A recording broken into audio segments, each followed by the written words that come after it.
ঠিক আছে, দেখো তাহলে আমরা আজকে আলোচনা করছি বাক্য।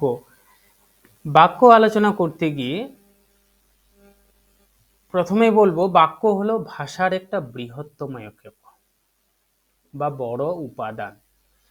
বড় উপাদান এই কারণে বলছে যে এক একটা শব্দ, শব্দের পর শব্দ সাজিয়ে এক একটা বাক্য তৈরি হয়। বাক্যে যখন ভাব প্রকাশিত হচ্ছে তখন সেগুলোকে শব্দ না বলে আমরা বলবো পদ। আমরা পদের আলোচনায় জেনেছি যে শব্দটা যখন কোনো বিভক্তিযুক্ত হয় তখনই সেটা পদে পরিণত হয়, আর অনেকগুলো পদ একসঙ্গে মিলে বাক্য তৈরি হয়। যেমন এখানে আমরা একটা উদাহরণ দিয়েছি যে আজ তোমাদের বাংলা ব্যাকরণ পড়াবো। এই কথাটা যখন বলছি বা বাক্যটা তোমাদের বলছি, বলার সঙ্গে সঙ্গে তোমরা কোনো না কোনো কিছু একটা রেসপন্স করবেই, যার উত্তর দেবে।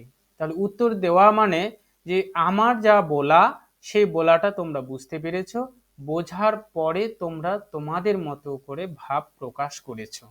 তো অতএব এমন কতগুলো পদের সমষ্টি থাকবে যে সমষ্টির মাধ্যমে বক্তা এবং শ্রোতা তাদের নিজেদের মধ্যে ভাব বিনিময় করতে সমর্থ হবে। তাহলে আমরা দেখছি একটা বাক্যে অনেকগুলো পদ থাকে, যেমন এখানে একটা, তোমাদের দুটা, তিনটা, চারটা, পাঁচটা পদ রয়েছে। পাঁচটা পদের সমষ্টি মিলে যে ভাব প্রকাশিত হচ্ছে তার উত্তরে শ্রোতা কিছু না কিছু বলছে। তাহলে আমরা বলতে পারি বাক্য হলো পদের সমষ্টি এবং পদগুলো সুসজ্জিতভাবে সাজানো। সাজিয়ে বক্তা তার মনের ভাব প্রকাশ করলে তাকে আমরা বাক্য বলবো। যদি এভাবে পদগুলোকে সাজিয়ে না বলে আমরা যদি ওই পদগুলোকে একটু এলোমেলো ভাবে বলি, যেমন আজ বাংলা তোমাদের পড়াবো ব্যাকরণ, এইভাবে যদি এই পদগুলোকে পদের সমষ্টিগুলোকে বলে দিই তাহলে কিন্তু সেটি মনের ভাব সম্পূর্ণভাবে প্রকাশিত হবে না, শ্রোতাও সঠিকভাবে তার কোনো উত্তর দিতে পারবে না। তাহলে আমরা এখানে দেখলাম বাক্য হতে গেলে পদ লাগবে, পদ বা পদের সমষ্টি লাগবে, কিন্তু পদের সমষ্টি হলে চলবে না, সেখানে পদগুলোকে একটার সঙ্গে আরেকটা ধারাবাহিকভাবে বসতে হবে। সেই ধারাবাহিকতাটাতে তোমাদের সম্পর্কের মাধ্যমে বসতে হবে। তো ওই জায়গাতেই একটু আগে যেমন বলেছিলাম, নোয়াম চমস্কি যে দুটা নিয়মের কথা বলেছিল, একটা হলো পদ ক্রম। পদ ক্রম বলতে পদের ধারাবাহিকতা, একটার পরে একটা পদ থাকবে। তারপরে আর একটা বলেছিল যে পদগুলোর মধ্যে একটা সম্পর্ক থাকবে। এই সম্পর্কটা যদি বজায় না থাকে তাহলে তাকে আমরা বাক্য বলবো না। ঠিক একইভাবে আমরা এই দুইটা বাক্যের মধ্যে দেখেছি, প্রথম বাক্যের মধ্যে প্রথম বাক্যে প্রত্যেকটি পদ আছে, পদের সঙ্গে পরবর্তী পদের একটা সম্পর্ক আছে, কিন্তু পরবর্তী এই বাক্যে পদ আছে ঠিকই, কিন্তু তার কোনো ধারাবাহিক সম্পর্ক নেই। এই ধারাবাহিকতা থাকাটাকে আরেকজন বিংশ শতাব্দীর যে ভাষাবিদ তিনি বলেছেন, তার নাম হচ্ছে ব্লুমফিল্ড। তিনি এটাকে একটা পারিভাষিক রূপ দিয়েছে অব্যবহিত। অব্যবহিত মানে হচ্ছে এমন একটা অর্থগত সম্পর্ক যার মধ্যে দিয়ে একটি পদ আরেকটি পদের পাশাপাশি বসে। এই অব্যবহিত শব্দটি হচ্ছে পাশাপাশি বসা, কিন্তু পদের সঙ্গে পদের একটা অর্থগত বা ভাবগত সম্পর্ক থাকবে। আমি তোমাদের এই শব্দগুলো এই কারণেই বলছি যাতে পরবর্তী যে ব্যাকরণ, ভাষাতত্ত্ব, তারপরে ভাষা বিজ্ঞান হয়ে যে আলাপচারিতাগুলো চলছে সেগুলো আপডেট হয়ে থাকার জন্য তোমরা বাক্য তত্ত্ব বলে যে টপিকগুলো রয়েছে ভাষাতত্ত্বের দিক থেকে বা ভাষা বিজ্ঞানে, সেখানে তোমরা এই শব্দগুলো পেয়ে যাবে। তো তাহলে আমরা পুরো আলোচনায় দেখতে পেলাম বাক্য হতে গেলে পদের সমষ্টি থাকতে হবে, পদগুলোর অর্থ থাকতে হবে, আর একটু সুবিন্যস্ত অর্থাৎ উপযুক্তভাবে ধারাবাহিকভাবে পদগুলো সাজিয়ে মনের ভাব প্রকাশ করতে হবে, তবেই তাকে আমরা বাক্য বলবো। এলোমেলো কোনো পদের সমষ্টি বাক্য হতে পারে না। বাক্য হতে গেলে দুটা নিয়মকে অতিক্রম করে মনের ভাব প্রকাশ করতে হবে, একটা পদের ক্রম বা ধারাবাহিকতা, এবং ধারাবাহিকতার মধ্যে পদের সম্পর্ক বজায় রাখতে হবে। যেমন সুনীতি কুমার চট্টোপাধ্যায় তিনি তার ব্যাকরণ আলোচনার বইতে বলেছেন যে পদ বা শব্দ সমষ্টির দ্বারা যদি আমরা শব্দ হিসেবে ধরে নিই যে বক্তার ভাব সম্পূর্ণভাবে প্রকটিত হয় বা প্রকাশ পায়, তাকে আমরা বলছি বাক্য। জ্যোতিভূষণ চাকিও তাই বলেছে, যথাযথ বিন্যস্ত শব্দ সমষ্টি, ওই পদক্রম এবং পদের মধ্যে সম্পর্ক, এটাই এই শব্দের মধ্যে দিয়ে বুঝিয়ে দিয়েছে যে বিন্যস্ত শব্দ সমষ্টি যদি একটি সম্পূর্ণ মনোভাব প্রকাশ করে তবে তাকে আমরা বলবো বাক্য। তাহলে বাক্য হলো ভাষার একটি বৃহত্তম একক বা উপকরণ। এই ভাষা তার বাক্যের সাহায্যে মনের ভাব প্রকাশ করে, মানুষ একে সঙ্গে অপরের ভাবের আদান প্রদান করে। দুটো নিয়ম থাকে, একটা পদক্রম, একটা পদের মধ্যে ধারাবাহিক পদের মধ্যে পদগুলির সম্পর্ক। এইটুকু আলোচনার পরিপ্রেক্ষিতে আমরা কয়েকটা প্রশ্ন দেখতে পারি এখানে। ভাষা ভাব প্রকাশের, দেখো ভাষা ভাব প্রকাশের চিহ্ন হতে পারে না, কারণ চিহ্ন সাধারণত আমরা ধ্বনিগুলোর যে লিখিত রূপ সেই বর্ণকে আমরা সাধারণত চিহ্ন বলতে পারি। প্রতীক সাধারণত এই চিহ্নগুলোর কোনো তাৎপর্যগত অর্থ প্রকাশ করলে তখন তাকে আমরা প্রতীক বলে থাকি। পদ্ধতি বলতে আমরা সাধারণত কৌশল বলে থাকি, এবং মাধ্যম বলতে একটা পদ্ধতির মধ্যে দিয়ে আদান প্রদান বলতে পারি। যে আদান প্রদান যে হচ্ছে সেই জায়গা থেকে আমরা ভাষা কি করে, ভাব প্রকাশ যখন করি তখন আদান প্রদানই হয়ে থাকে। বক্তা এবং শ্রোতার মধ্যে একটা আদান প্রদান যদি হয় তবেই এটা ভাষা হয়ে যাবে।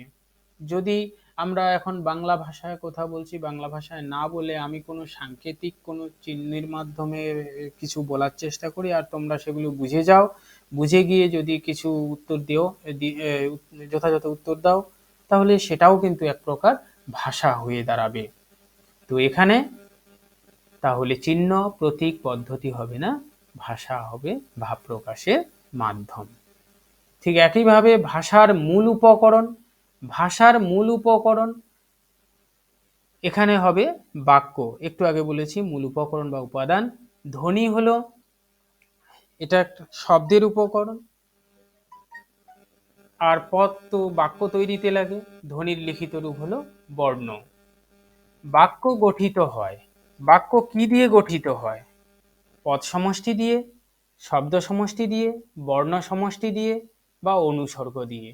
আমরা দেখেছি অনুসর্গ দিয়ে তো বাক্য গঠিত হয় না, বাক্যের ভিতরে অনুসর্গ থাকে, আগের ক্লাসে আমরা জেনেছি। বর্ণ সমষ্টি দিয়ে তো শব্দ তৈরি হয়, আর শব্দ সমষ্টি সাধারণত সরাসরি বাক্যে ব্যবহার হয় না, শব্দটা যখন যুক্ত হয়ে বিভক্তি বা অনুসর্গ কেন্দ্রিক যুক্ত হয় তখন সেটা পদ পরিণত হয়, পদ সমষ্টি দিয়ে বাক্য তৈরি হয়। তাহলে এখানে উত্তর হবে পদ সমষ্টি দিয়ে, অর্থাৎ পদের সমষ্টি দিয়ে এক বা দুই বা ততোধিক পদের মিলনে যদি কোনো সম্পূর্ণ ভাব প্রকাশিত হয় তাহলে আমরা বাক্য বলি। উত্তর হবে পদ সমষ্টি দিয়ে। 4 নম্বর প্রশ্নে বলেছে অর্থপূর্ণ 3 নম্বর ভাষার মূল উপকরণ বাক্য।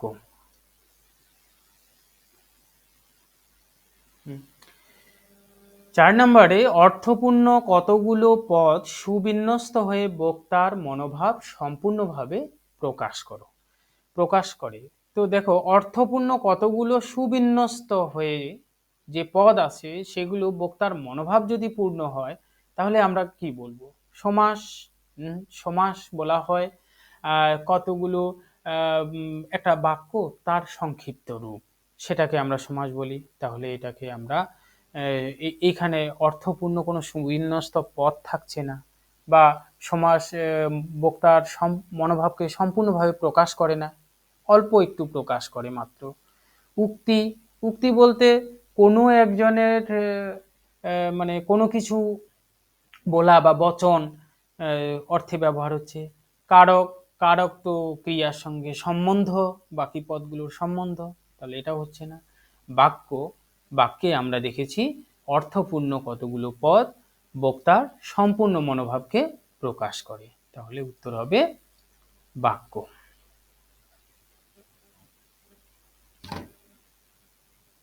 আচ্ছা, তারপরে 5 নাম্বার,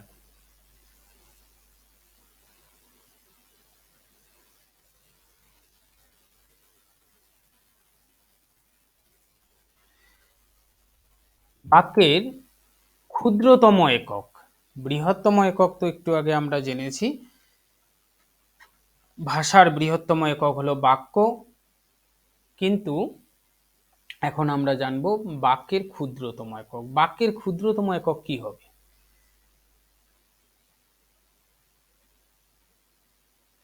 আচ্ছা, শব্দ, বর্ণ, ধ্বনি, চিহ্ন। বর্ণ, বর্ণ তো শব্দের শব্দের একক।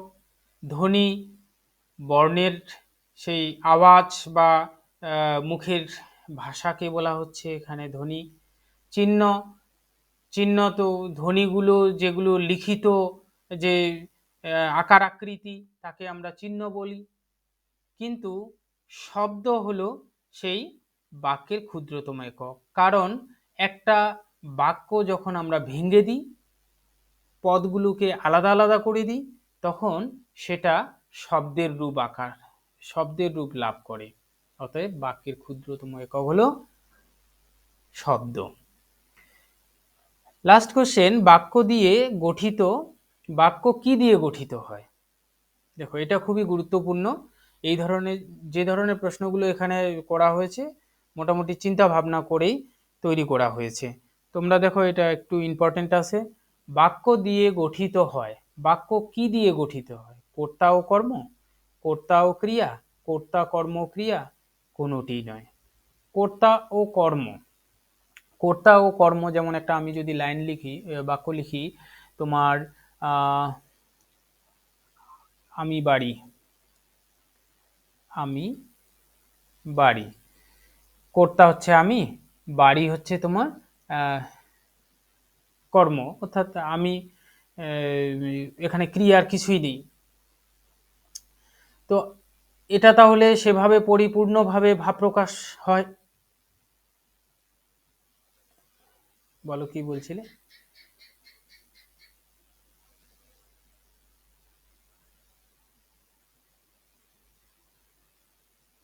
আমার আওয়াজ শুনতে পাচ্ছ?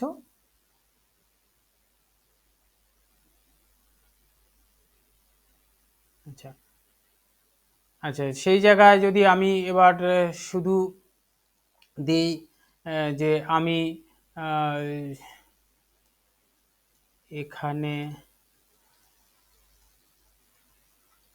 হাঁটি, কর্তা এবং ক্রিয়া, আমি হাঁটি যদি দিই, এখানে শব্দটা না দিয়েও কর্তা এবং ক্রিয়া দিয়েও কিন্তু একটা বাক্য হয়, কিন্তু বাক্যটা সেভাবে পরিপূর্ণতা প্রকাশ করতে পারে না। একটা পরিপূর্ণ বাক্য গঠন করতে গেলে তোমাকে কর্তা কর্ম ক্রিয়া লাগবে।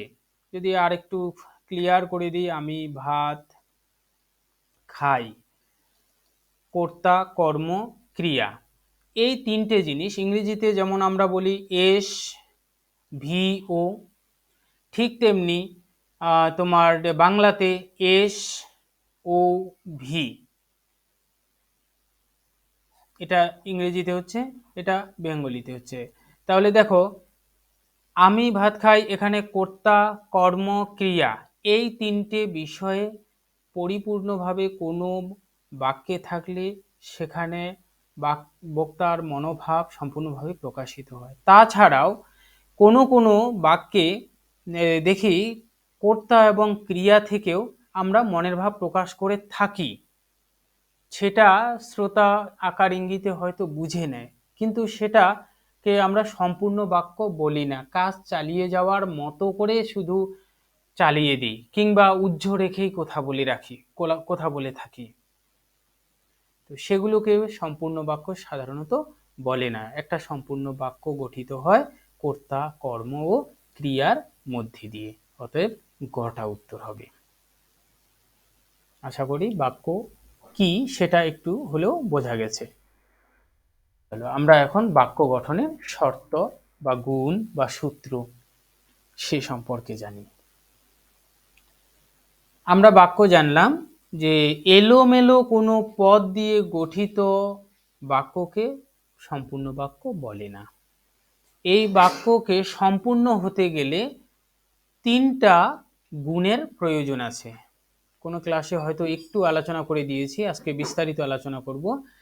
তিনটে গুণ হলো বা শর্ত হলো আকাঙ্ক্ষা, আসক্তি এবং যোগ্যতা। এই তিনটা গুণ যে বাক্যে বা পদ সমষ্টিতে থাকবে, সেই পদ সমষ্টিকে আমরা একটা পূর্ণাঙ্গ বা উপযুক্ত বাক্য বলবো। যেমন আকাঙ্ক্ষা একটা বাক্যের গুণ। এই আকাঙ্ক্ষা মানে হলো শ্রোতার শোনার ইচ্ছা, এক কথায় শোনার ইচ্ছা। যেমন এখানে উদাহরণ হিসাবে আমি বলেছি আমি বাংলা ব্যাকরণ। আমি বাংলা ব্যাকরণ যখন বলেছি তখন আমার বাক্যে আমার মনোভাব সম্পূর্ণ হয়নি। শ্রোতা যে কোনো কিছুই এটাকে ভাবতে পারে যে আমি বাংলা ব্যাকরণ, তো উনি কি বাংলা ব্যাকরণ পড়বে না খাবে না ছিঁড়ে ফেলবে না ছুঁড়ে মারবে, সেটা কিন্তু অধরাই থেকে গিয়েছে। এই যে অধরায় থেকে গেল, অতএব এই পদ সমষ্টিতে যে বাক্যটা বলতে চেয়েছি, এই পদ সমষ্টিতে আকাঙ্ক্ষা গুণের অভাব রয়ে গেল। অর্থাৎ এখানে শ্রোতা আকাঙ্ক্ষা করছে যে আরো কিছু হয়তো বলবে, বলা তো দরকার, সেটার জন্য শ্রোতা উদ্গ্রীব হয়ে আছে। অতএব এই যে পদ সমষ্টি মিলে বাক্যটি তৈরি করা হয়েছে সেটি সম্পূর্ণ বাক্য নয়, একটি অসম্পূর্ণ বাক্য। এখানে আকাঙ্ক্ষা গুণের অভাব ঘটেছে। একটু বোঝার চেষ্টা করো, প্রশ্ন এভাবেও আসতে পারে যে একটা বাক্য তুলে দিয়ে এখানে কোন গুণের অভাব রয়েছে। তাহলে আমরা দেখেছি বাক্যটিতে সম্পূর্ণ ভাব প্রকাশ পায়নি, শ্রোতা তার শোনার ইচ্ছাকে তখনও জিইয়ে রেখেছে। অতএব সেই পদ সমষ্টি নিয়ে গঠিত বাক্যে আকাঙ্ক্ষা গুণের অভাব হয়েছে। যদি আমি এখানে পুরোটা বলে দিই আমি বাংলা ব্যাকরণ পড়াবো, তখন আমার সম্পূর্ণ ভাবটি প্রকাশ করা হয়েছে এবং শ্রোতাও বুঝতে পারবে, শ্রোতা তার নিজের মনোভাব প্রকাশ করতে সমর্থ হবে। তবেই তো তার আদান প্রদান সম্ভব হবে। আদান প্রদান সম্ভব হলে ভাষায় রূপান্তরিত হবে, তখন এটি একটি সম্পূর্ণ বাক্য হবে। তাহলে আমরা জানলাম আকাঙ্ক্ষা হলো শ্রোতার সম্পূর্ণ বাক্য শোনার আগ্রহ বা ইচ্ছা। বেশ, তারপরে দ্বিতীয় গুণ হলো আসক্তি। আমি প্রথমেই দুইটা বাক্য লিখেছি যে আমি বাংলা ব্যাকরণ পড়াবো আর পড়াবো ব্যাকরণ আমি বাংলা। বাক্য আলোচনা করতে গিয়ে আমি দেখিয়েছি সেখানে যে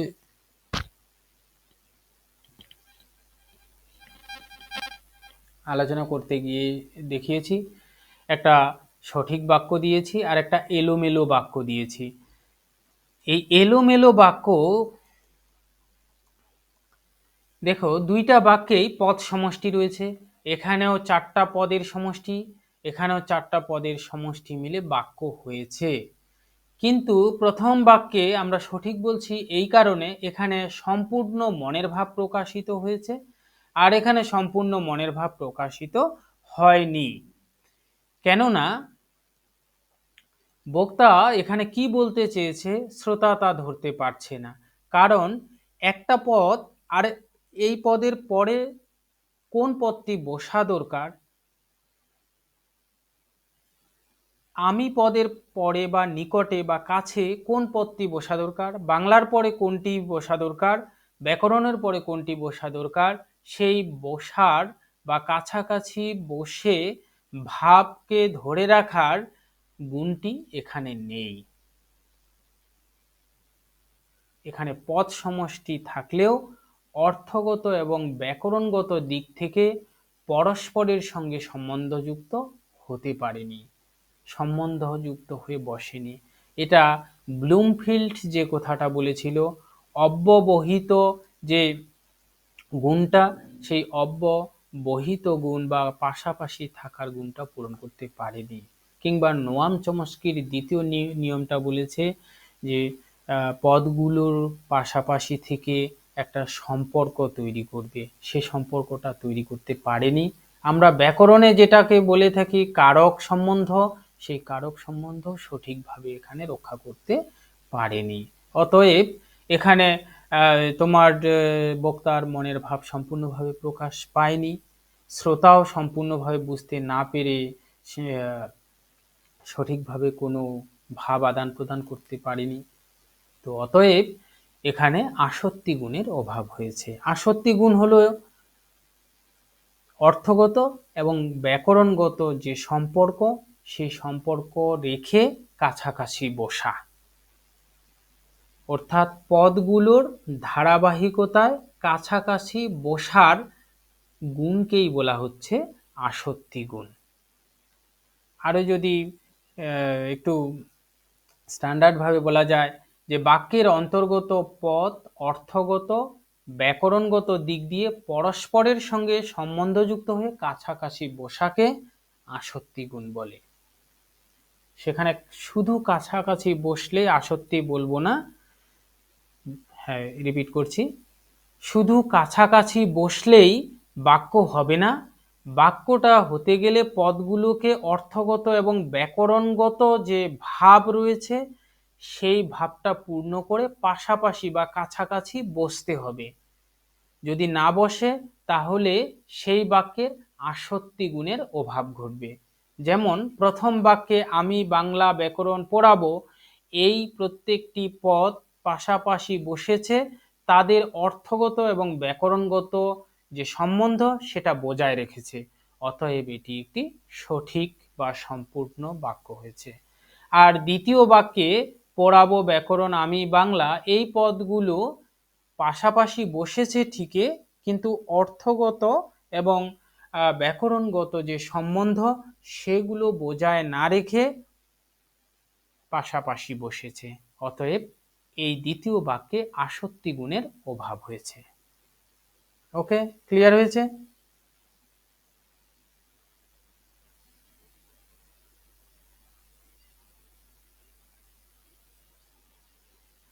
হ্যাঁ, বাক্যের অন্তর্গত পদ অর্থগত ও ব্যাকরণগত দিক দিয়ে পরস্পরের সঙ্গে সম্বন্ধযুক্ত হয়ে কাছাকাছি বসলে সেই পদ সমষ্টিকে আসক্তি গুণ বলে।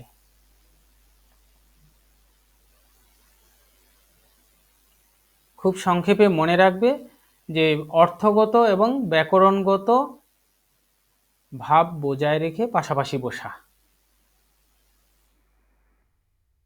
ওকে, লিখে দিয়েছি দেখো তোমার পিডিএফ এর শেষ লাইনটিতে, বাক্যের অন্তর্গত পরস্পর সম্বন্ধযুক্ত পদগুলি অর্থগত ও ব্যাকরণগত দিক দিয়ে একে অন্যের কাছাকাছি থাকাকে আসক্তি বলে। পেয়ে যাবে। আসক্তি শব্দের অর্থ হলো নৈকট্য বা কাছাকাছি থাকার ভাব। ওকে, তাহলে পরের শেষ গুণ হচ্ছে যোগ্যতা। যোগ্যতা মানে আমরা জানি ইংরেজিতে যাকে কোয়ালিফিকেশন বলি, বা মান, বা তার একটা তোমার কি বলবো একটা জায়গা, একটা বিশেষ ক্ষেত্র। তো সেই জায়গায় যোগ্যতা বাক্যেও থাকে। কি ধরনের? যে তার মান কীরকম রয়েছে বা বিশেষ অবস্থা কীরকম রয়েছে সেটা। যেমন প্রথম বাক্যে আমি ইতিহাস ব্যাকরণ পড়াবো, দ্বিতীয় বাক্যে বলা হয়েছে আমি বই খাবো,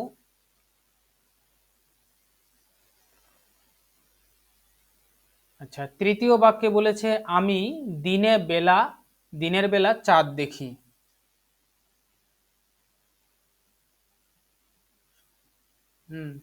শোনা যাচ্ছে এখন?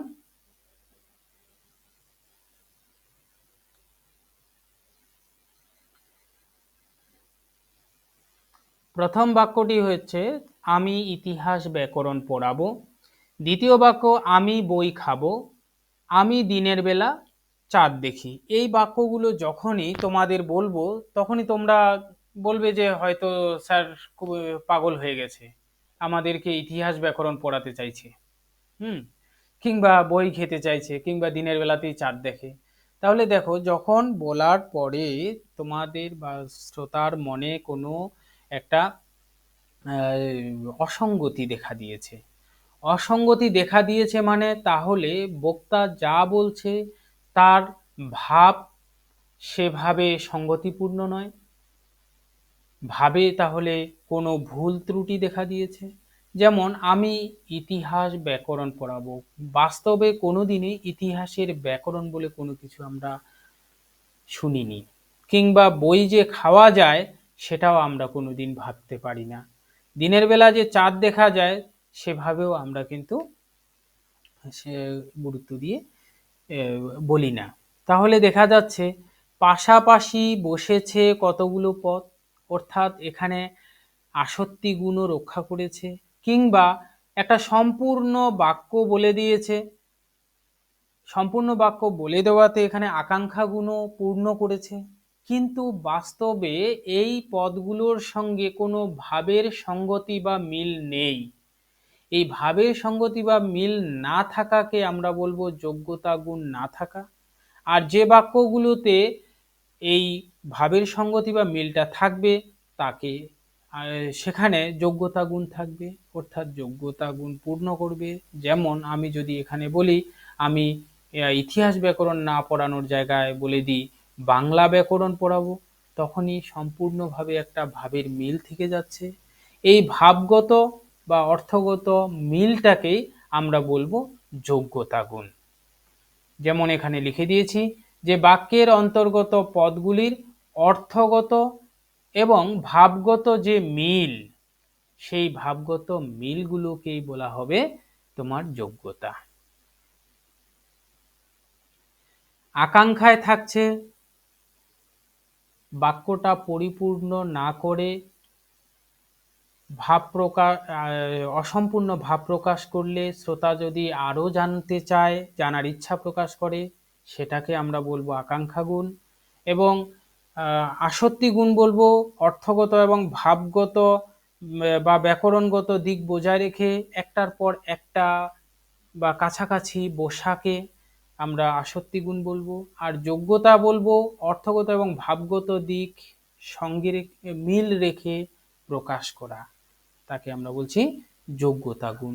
এই যোগ্যতা, আসক্তি এবং আকাঙ্ক্ষা তিনটে গুণ যদি বাক্যে পূর্ণভাবে প্রকাশিত হয় তবে তাকে আমরা বলবো একটি পূর্ণাঙ্গ বাক্য বা সম্পূর্ণ বাক্য।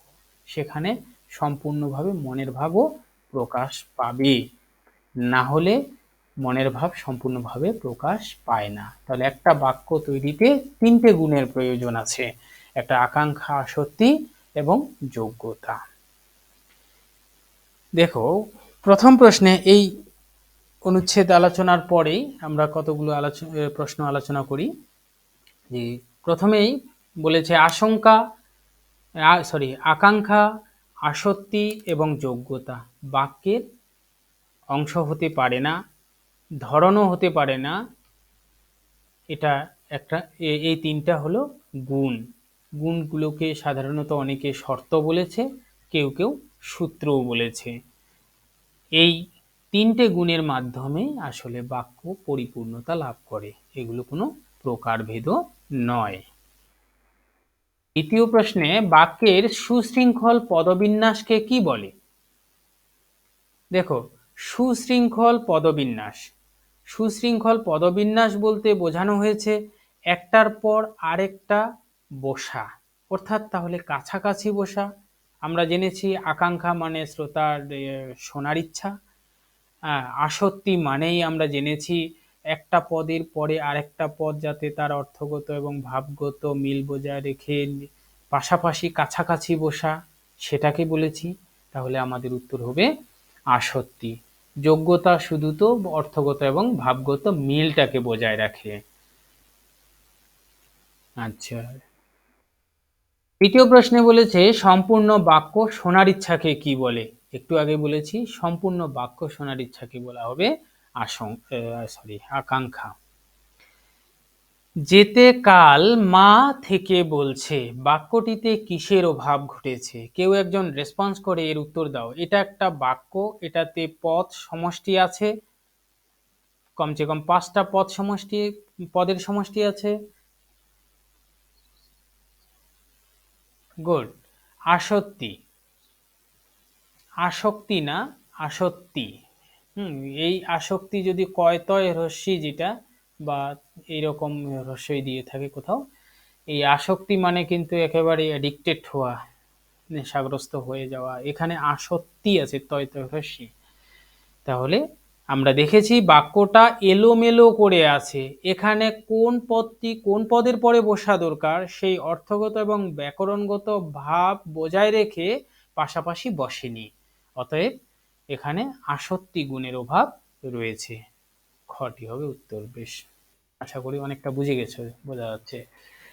বাক্য অন্তর্গত পদ সমষ্টির অর্থগত এবং ভাবগত মেলবন্ধন ঘটায়। দেখো, মেলবন্ধন, অর্থগত এবং ভাবগত মেলবন্ধন ঘটায় আমাদের যোগ্যতা।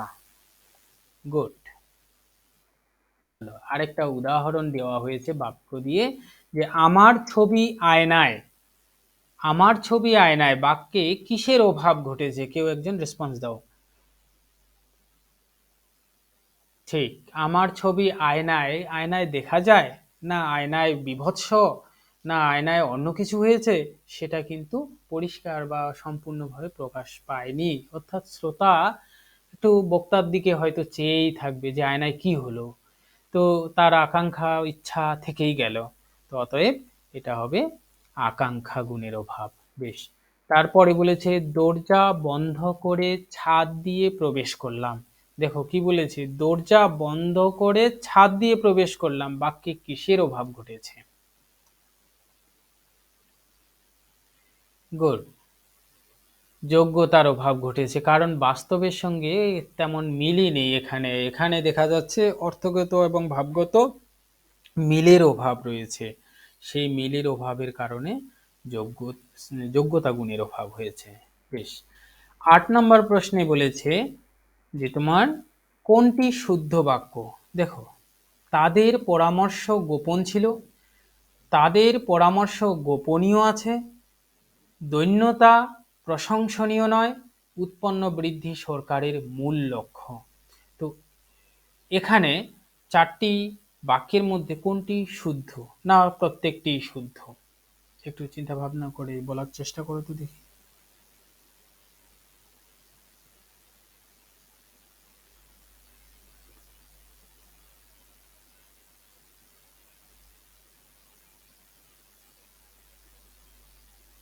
ক।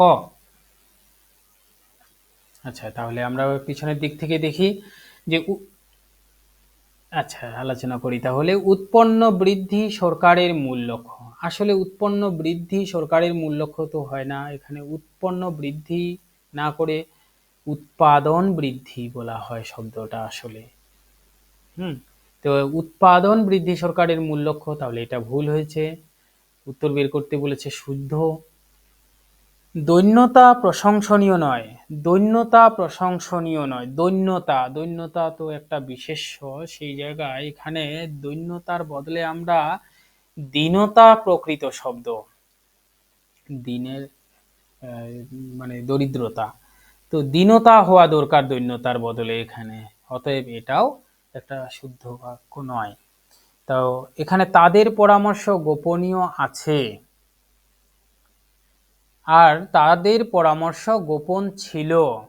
গোপনীয় আছে, গোপনীয় আছে, এটা যদিও মাঝে মধ্যে বলে ফেলি, বলার ক্ষেত্রে কিছুটা দোষ ত্রুটি থাকে না, কিন্তু লেখার ক্ষেত্রে হলেও একটু দোষ ত্রুটি থাকবেই, কারণ এখানে তাদের পরামর্শ গোপন আছে। এটা হবে তোমার আসলে প্রকৃত, কিন্তু এখানে গোপনীয় ব্যবহার করেছে, লেখার ক্ষেত্রে কিছুটা হলেও একটু ভুল বলে প্রমাণিত হয় এই বাক্যটি। তাদের পরামর্শ গোপন ছিল, এটাতে তেমন কোনো অভাব বা কোনো সমস্যা নেই, একটা পূর্ণ বাক্য, অতএব এটা একটি শুদ্ধ বাক্য। বেশ, দেখবে এরকম যদি কোনো প্রশ্ন আসে তাহলে 2-3 বার একটু বাক্যগুলো পড়ার চেষ্টা করবে, করে তার ভাবটা বোঝার চেষ্টা করবে, তাহলে সহজে উত্তর বেরিয়ে আসবে। এবার তার উল্টোটা এখানে প্রশ্ন করা হয়েছে, কোনটি ভুল বাক্য? যদুহীন চরিত্র, যদু মরণশীল, যদু গমন করতে পারে, সবকটি ভুল, কোনটা হতে পারে?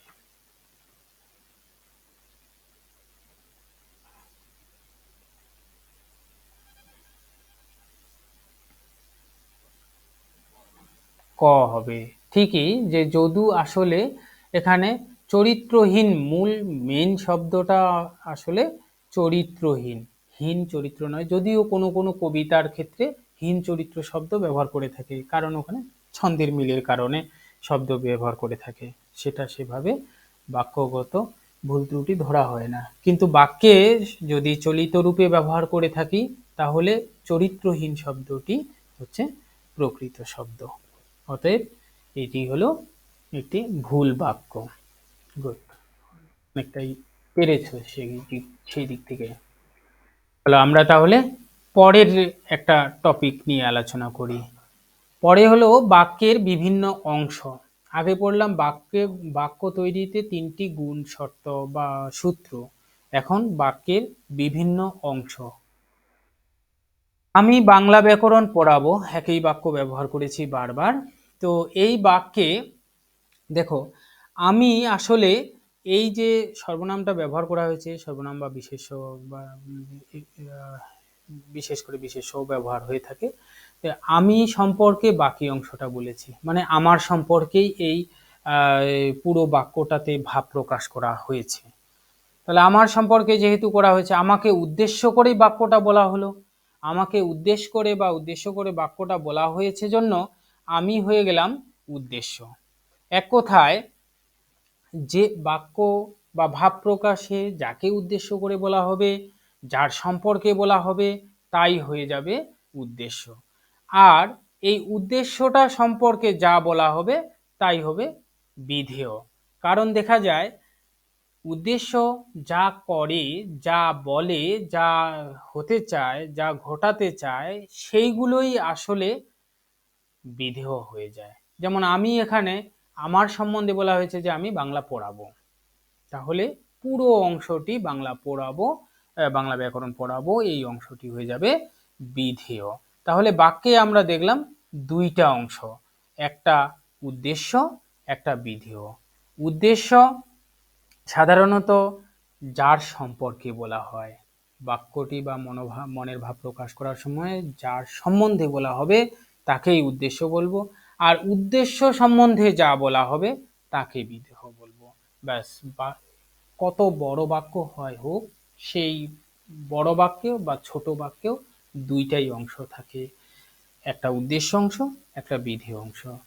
উদ্দেশ্য অংশ বাক্যটি যার উদ্দেশ্যে বলা হয় বা যার সম্পর্কে বলা হয় সেটা হয়ে যাবে, সেটা মাঝখানে থাকতে পারে, শেষে থাকতে পারে, আবার প্রথমেও থাকতে পারে। সাধারণত চলিত রূপে গদ্যে যা বাক্য ব্যবহার করা হয় সেগুলো উদ্দেশ্য শুরুতেই থাকে, বিধেয় পরের দিকে থাকে। কোনো কোনো ক্ষেত্রে ছন্দের প্রয়োজনে বা একটু বাক্যটিকে অন্য রূপ দেওয়ার জন্য, মধুর করার জন্য, শ্রুতি মধুর করার জন্য, তখন তোমার উদ্দেশ্য মাঝখানেও থাকতে পারে, আবার পিছনেও থাকতে পারে। তাহলে আমরা বাক্যের 2টা অংশকে পেলাম, একটা উদ্দেশ্য, একটা বিধেয়। উদ্দেশ্য, দেখো রবীন্দ্রনাথ ঠাকুর গীতাঞ্জলি কাব্য লিখেছেন, এটা একটা পদ সমষ্টি, এটা সম্পূর্ণ মনোভাব প্রকাশ করেছে, এটা একটা বাক্য, প্রকৃত বাক্য, কোনো গুণের এখানে অভাব নেই, এটা পূর্ণাঙ্গ বাক্য। এই বাক্যটিতে আমরা দেখেছি যে গীতাঞ্জলি কাব্যটা লিখেছে বা কার সম্বন্ধে বলছি, রবীন্দ্রনাথ ঠাকুর সম্বন্ধে বলছি। রবীন্দ্রনাথ ঠাকুর সম্বন্ধে যেহেতু বলছি, একে উদ্দেশ্য করেই বাক্যে মনের ভাব প্রকাশ করেছি, অতএব এটা হয়ে যাবে উদ্দেশ্য। এবার এই উদ্দেশ্য কি কর্মটা করলো, এই উদ্দেশ্যর সম্বন্ধে কি বলা হলো, যে রবীন্দ্রনাথ ঠাকুর গীতাঞ্জলি কাব্য লিখেছে, তাহলে গীতাঞ্জলি কাব্য লেখার যে কাজটা কার সম্বন্ধে বলেছি, রবীন্দ্রনাথ সম্পর্কে বলেছি। তাহলে উদ্দেশ্য সম্বন্ধে বলা হচ্ছে বাকি অংশটা, এই বাকি অংশটাকে আমরা বলবো বিধেয়। এভাবে উদ্দেশ্য এবং বিধেয় বের করতে হবে। উদ্দেশ্য সাধারণত কর্তৃকারক হয়, বাক্যে যে কর্তৃকারক এর মূল উদ্দেশ্য হয়, এবং কর্তৃপদটি কে বা কি দিয়ে প্রশ্ন করলে যে উত্তর অংশটি পাওয়া যাবে সেটাও উদ্দেশ্য হবে। যদি বাক্যে উদ্দেশ্য বের করতে একটু কষ্ট লাগে, সেখানে ক্রিয়াপদ যেটা থাকবে তাকে কে বা কি দিয়ে প্রশ্ন করে উত্তর বের করার চেষ্টা করবে। যদি বের হয়ে আসে তাহলে সেই অংশটি তোমার উদ্দেশ্য পদ হবে। উদ্দেশ্যের পরিচায়ক যে পদগুলো রয়েছে সেই পদগুলোকে আমরা সম্প্রসারক বলবো। সম্প্রসারক শব্দটির অর্থ হলো বিস্তার বা বিস্তারিত, অর্থাৎ উদ্দেশ্য পদকে পরিচয় দেওয়ার জন্য যে পদগুলো উদ্দেশ্য পদের সামনে বিশেষ করে আগে ব্যবহার হবে সেই পদগুলোকে আমরা সম্প্রসারক বলবো ব্যাকরণের ভাষাতে। উদ্দেশ্যের সম্প্রসারক সাধারণত উদ্দেশ্যের আগেই বসে এবং সেগুলো উদ্দেশ্যকে পরিপূর্ণভাবে পরিচয় করিয়ে দেওয়ার জন্য ব্যবহার হয়ে থাকে। তো বিশেষ্য এবং বিশেষ্য স্থানীয় অন্যান্য পদ সংযোগে কোনো বাক্যাংশও বাক্যের উদ্দেশ্য হতে পারে। আমি একটু পরে উদাহরণের সাহায্যে বুঝিয়ে দিচ্ছি। যে দেখো, তারপরে মূল উদ্দেশ্যের পূর্বে তার পরিচায়ক যে বিশেষণ পদ থাকে উদ্দেশ্যকে সম্প্রসারিত করে। কারণ মূল উদ্দেশ্যটার আগে যে পদগুলো ব্যবহার করি সেই পদগুলো সাধারণত বিশেষণ কেন্দ্রিক পদ হয়ে থাকে। মূল উদ্দেশ্যটাকে বিশেষায়িত করে তোমার মূল উদ্দেশ্যটাকে বাড়িয়ে তোলে। এই বাড়িয়ে তোলা বা বিস্তারিত করে দেওয়াকে আমরা বলবো সম্প্রসারক। আমরা একটা উদাহরণের সাহায্যে এখানে আলোচনা করি। দেখো, উদ্দেশ্যের সম্প্রসারণ কিভাবে হয়। প্রথম একটা বাক্য নিয়েছি, অনুকূলচন্দ্র আসিলেন। তাহলে কে আসিলেন? অনুকূলচন্দ্র আসিলেন। কে দিয়ে প্রশ্ন করে উত্তর পেয়েছি, এটাও উদ্দেশ্য। কিংবা যার সম্পর্কে বলা হচ্ছে সেই উদ্দেশ্য হবে, এটা আমরা বুঝে গেছি আগের আলোচনার সূত্রে। আর তার সম্পর্কে যা বলা হবে, উদ্দেশ্য সম্পর্কে যা বলা হচ্ছে তাই হবে বিধেয়। তাহলে আমরা এখানে উদ্দেশ্য এবং বিধেয়, অনুকূলচন্দ্র উদ্দেশ্য অনুকূলচন্দ্র, বিধেয় আসিলেন, এটা পেলাম। তারপরের বাক্য দেখো, ঠাকুর অনুকূলচন্দ্র আসিলেন। মূল যে উদ্দেশ্য সেটা তোমার হলো অনুকূলচন্দ্র, কিন্তু অনুকূলচন্দ্রের আগে আরেকটু অংশ ব্যবহার করে দিয়েছি, এটা কিন্তু একটা বিশেষণ। তো যে বিশেষায়িত করে দিয়েছে অনুকূলচন্দ্রকে, তো মূল উদ্দেশ্যের আগে যে অংশটা ব্যবহার করেছি এই অংশটা হলো উদ্দেশ্যের সম্প্রসারক। ঠিক একইভাবে তৃতীয় লাইনে অনুকূলচন্দ্র উদ্দেশ্যের আগে আরো দুটা পদ ব্যবহার করেছি, এই দুটা পদও হয়ে গেল তোমার মূল উদ্দেশ্যে সম্প্রসারণ। দেখো, এইভাবে সম্প্রসারণ করতে করতে একটা বাক্যকে আমরা অনেক বড় করতে পারি। বড় করে ওই উদ্দেশ্য সম্বন্ধে উদ্দেশ্যের উদ্দেশ্য সম্পর্কে যা বলতে চাই সেগুলোকে বিশেষণের মাধ্যমে আমরা ব্যবহার করে দিতে পারি। একটু আগে তোমাদের যেমন বলেছিলাম সেই বৈশিষ্ট্যগুলোতে, যে উদ্দেশ্যের সম্প্রসারক সাধারণত উদ্দেশ্যের আগে বসে, উদাহরণগুলোতে দেখলাম আগে বসে, এবং বিশেষ্য স্থানীয় অন্যান্য পদও বা বাক্যাংশ উদ্দেশ্য হতে পারে। মূল উদ্দেশ্যের পূর্বে তার পরিচায়ক বিশেষণ পদগুলো উদ্দেশ্যকে সম্প্রসারিত করে। আমরা দেখছি প্রত্যেকটা বিশেষণ পদে উদ্দেশ্য পদকে কি করছে, সম্প্রসারণ করে দিচ্ছে, মানে বিস্তারিত বা বাড়িয়ে তুলছে, বাড়িয়ে দিচ্ছে। তাহলে আমরা দেখছি এখানে সম্প্রসারক হলো মূল উদ্দেশ্যের তোমার বিশেষায়িত পদ, যেগুলো মূল উদ্দেশ্যের আগে ব্যবহার হয়ে থাকে। প্রত্যেকটাই আমরা বলবো এক একটা সম্প্রসারণ। এই সম্প্রসারণের সঙ্গে পুরো উদ্দেশ্য পর্যন্ত, মূল উদ্দেশ্য পর্যন্ত এই বাক্যাংশটাও একটা উদ্দেশ্য। যদি খালি উদ্দেশ্য বলা হয় যে এই বাক্য থেকে উদ্দেশ্য বের করো, তাহলে যুগপুরুষোত্তম সর্বজ্ঞানী ঠাকুর অনুকূলচন্দ্র এই বাক্যাংশটি হয়ে যাবে উদ্দেশ্য। যদি বের করতে বলে যে মূল তোমার উদ্দেশ্য বের করো, মূল উদ্দেশ্য বের করলে তাহলে খালি এখানে অনুকূলচন্দ্র হবে মূল উদ্দেশ্য।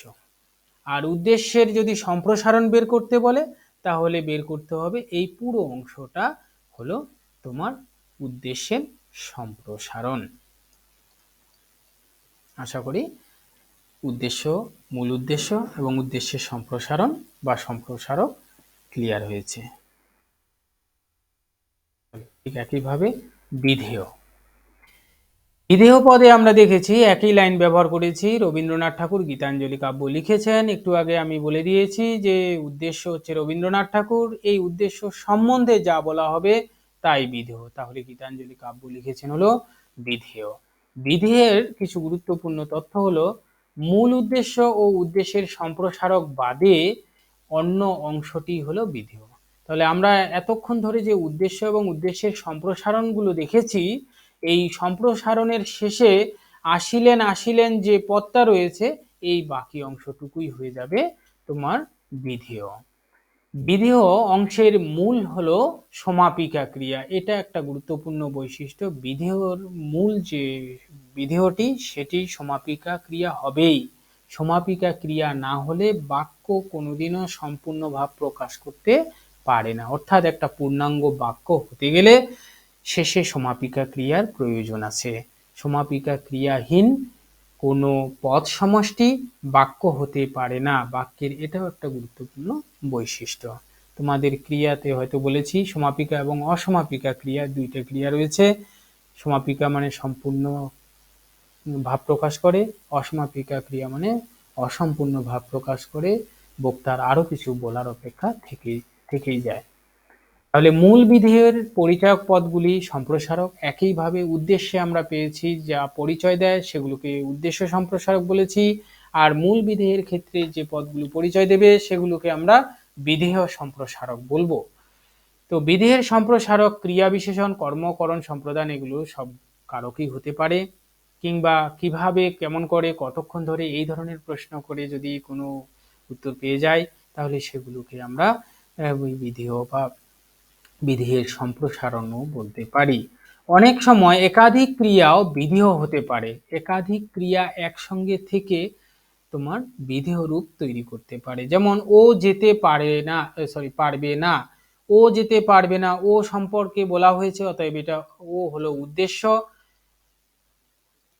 এবং বাকি যে উদ্দেশ্যের বাইরে অংশটা রয়েছে এটা ও সম্বন্ধে বলা হয়েছে বা উদ্দেশ্য সম্বন্ধে বলা হয়েছে, অতএব এটা হলো বিধেয়। এই বিধেয় অংশে দেখা যায় যেতে এটাও একটা ক্রিয়া, আবার পারবে নাও একটা ক্রিয়া। তাহলে দুইটা ক্রিয়া একসঙ্গে বসেও তোমার বিধেয় পদটি তৈরি করেছে। অতএব বিধেয় পদটিতে এক বা একাধিক ক্রিয়া থাকতে পারে। ঠিক একইভাবে বিধেয়ের একটা সম্প্রসারণের উদাহরণ দেখি আমরা। একই উদাহরণ এখানে করেছি। দেখো, অনুকূলচন্দ্র আসিলেন, এটা উদ্দেশ্য আমরা জেনেছি, এটা বিধেয়, বাকিটা বিধেয়, এটা আমরা জেনেছি আগেই।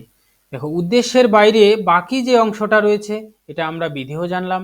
এখানে আসিলেন হয়েছে, আসিলেন মূল বিধেয় পদের সঙ্গে আবার একটা অংশ যোগ করে দিয়েছি। এটা যোগ করে বিধেয়টাকে পরিপূর্ণভাবে প্রকাশ করলেন। মানে কোথায় আসলেন, রাসমেলার মাঠে আসলেন, সেটা আবার তাকে বিশেষায়িত করা হলো। করণ, অপদান, সম্প্রদান, অধিকরণ এই ধরনের কারক সম্বন্ধ এখানে যুক্ত হয়ে থাকতে পারে। ঠিক একইভাবে অনুকূলচন্দ্র দেওঘর থেকে রাসমেলার মাঠে আসিলেন, ঠিক একইভাবে এই আসিলেন পদটিকে আবার বিস্তারিত করে দেওয়া হয়েছে। অতএব এই আসিলেন হলো মূল তোমার বিধেয়। এই মূল বিধেয়টাকে পরিপূর্ণভাবে প্রকাশ করে দেওয়ার জন্য যে সহায়তা সাহায্য করলো পদগুলো, তাকে বিস্তারিত করে তুললো, সেই বিস্তারিত পদগুলোকে আমরা বলবো সম্প্রসারক। এই তাহলে বাকি পদগুলোকে বলা হচ্ছে মূল বিধেয়ের সম্প্রসারক। উদ্দেশ্যের মতো একইভাবে যদি প্রশ্ন আসে, যেমন পদটার অনুকূলচন্দ্র দুর্গতদের জন্য সমাজ সেবার উদ্দেশ্যে দেওঘর থেকে রাজমেলার মাঠে আসিলেন, এখানে মূল বিধেয় কোনটি? মূল বিধেয় যদি আমরা বলি তাহলে হবে আসিলেন, এটা হলো মূল বিধেয়। এই মূল বিধেয়ের বাইরে যদি বিধেয়ের সম্প্রসারক বের করতে বলে, তাহলে বাকি যে অংশটা এখানে আগে ব্যবহার করা হয়েছে সেটা হলো মূল বিধেয়ের সম্প্রসারক। সহজে বের করা সম্ভব হবে। চলো তাহলে উদ্দেশ্য এবং বিধেয় সম্পর্কে কয়েকটা প্রশ্ন আলোচনা করে নিই। বাক্যে যার সম্বন্ধে বলা হয় জেনে গেছি, বাক্যে যার সম্পর্কে বলা হয় তার নাম উদ্দেশ্য। বাক্যে উদ্দেশ্য সম্পর্কে যা বলা হয় সেটা হচ্ছে বিধেয়। তৃতীয় প্রশ্ন, এই ধরনের প্রশ্নই সাধারণত আসতে পারে যে মৌ বই পড়তে টেবিলে বসলো, মৌ বই পড়তে টেবিলে বসলো, বিধেয় কোনটি? বিধেয় কেউ একজন রেসপন্স করো, কোনটা হবে? মৌ বই পড়তে পড়তে টেবিলে বসলো বা বই পড়তে টেবিলে বসলো?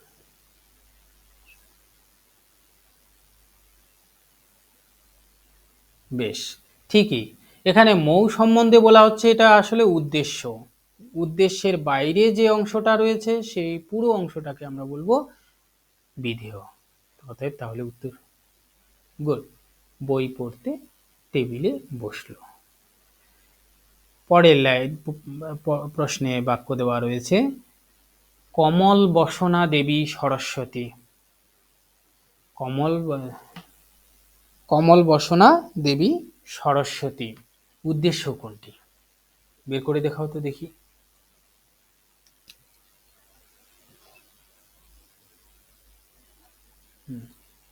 সরস্বতী, সরস্বতী বানানটা এখানে ভুল রয়েছে, তোমরা একটু দেখে নেবে, এটা হবে না এখানে। আচ্ছা, তাহলে কি হবে? সরস্বতী। দেখো বলেছে এখানে কমল বসনা দেবী সরস্বতী, এখানে কার সম্বন্ধে বাক্যটি বলা হয়েছে? দেবী সরস্বতী সম্বন্ধে বলা হয়েছে। তাহলে উদ্দেশ্য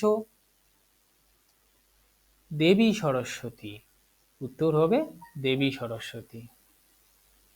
আর দেবী সরস্বতী সম্বন্ধে বলা হয়েছে কমল বসনা। বলো, কেউ কিছু বলতে চাইছো? বলো।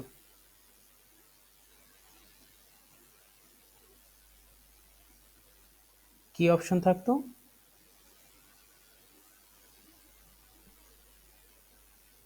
হ্যাঁ, শুধু সরস্বতী মানে এভাবে দেবী আর সরস্বতী আলাদা করে দিবি না তো, কারণ মূল তোমার উদ্দেশ্য হলো সরস্বতী। যদি প্রশ্নটা আসতো এখানে মূল উদ্দেশ্য কোনটি, তাহলে আলাদা আলাদা করে দিবে। তাহলে মূল উদ্দেশ্য হলে খালি সরস্বতী হবে। ওকে।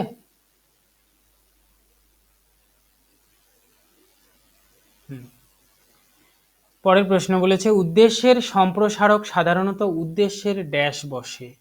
তাহলে উদ্দেশ্যের যে সম্প্রসারক রয়েছে, যেগুলো বাড়িয়ে বিস্তারিত করে দেয়, পরে বসে, মাঝে বসে, আগে? ঠিক, আগে বসে। সবসময় মনে রাখবে, উদ্দেশ্যও আগে বসে, বিধেয়ের সম্প্রসারকও আগেই বসে। প্রশ্ন দেখো, মূল বিধেয়ের পরিচায়ক পদগুলি। মূল বিধেয়ের যে পরিচায়ক পদগুলো রয়েছে সেই পরিচায়ক পদগুলোকে কি বলা হয়ে থাকে? বিস্তারক, উদ্দেশ্যের সহায়ক, বিধেয়ের সহায়ক, বিধেয় সম্প্রসারক।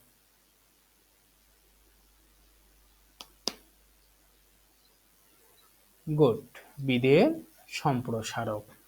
কিন্তু যদি আমরা একটু ভেবে দেখি যে বিধেয় সহায়ক প্রায় সমার্থক শব্দ, সমার্থক অর্থ এই সম্প্রসারকেরই।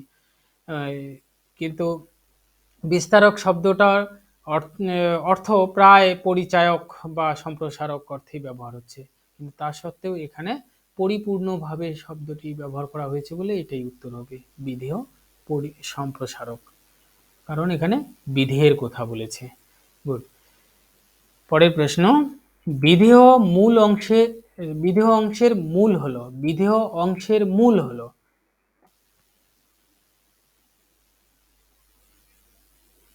সমাপিকা ক্রিয়া। গুড।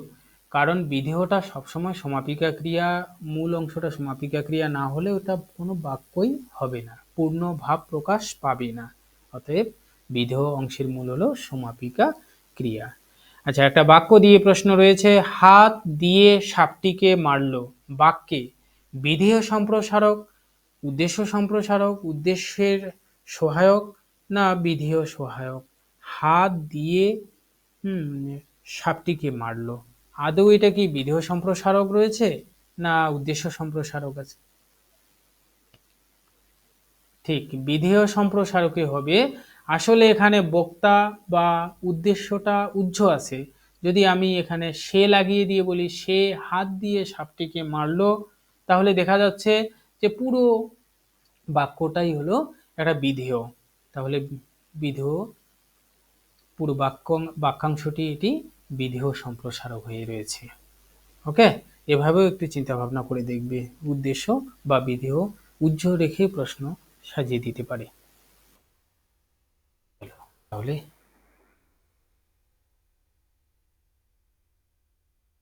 আওয়াজ ঠিক আসলো না।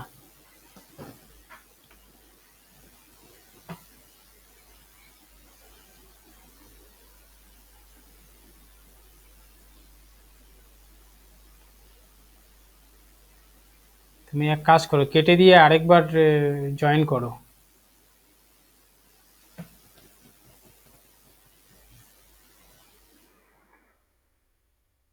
বলো।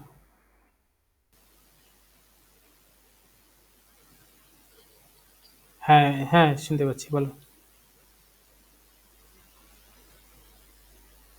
বলো বলো, শুনতে পাচ্ছি।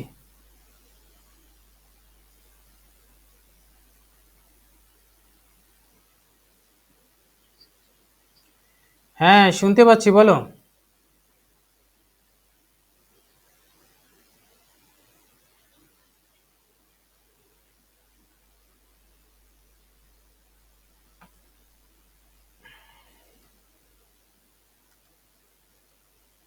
বলো, কে কিছু বলতে চাইছো, বলো।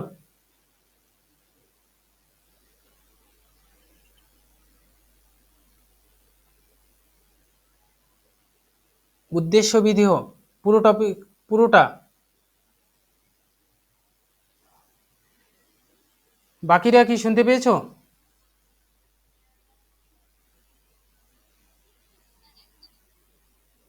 আচ্ছা ঠিক আছে, আমি তাহলে শেষের দিকে একটু আলোচনা করে দিচ্ছি। উদ্দেশ্য বিধেয়,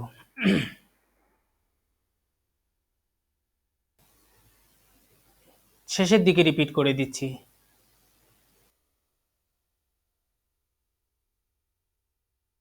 বলো।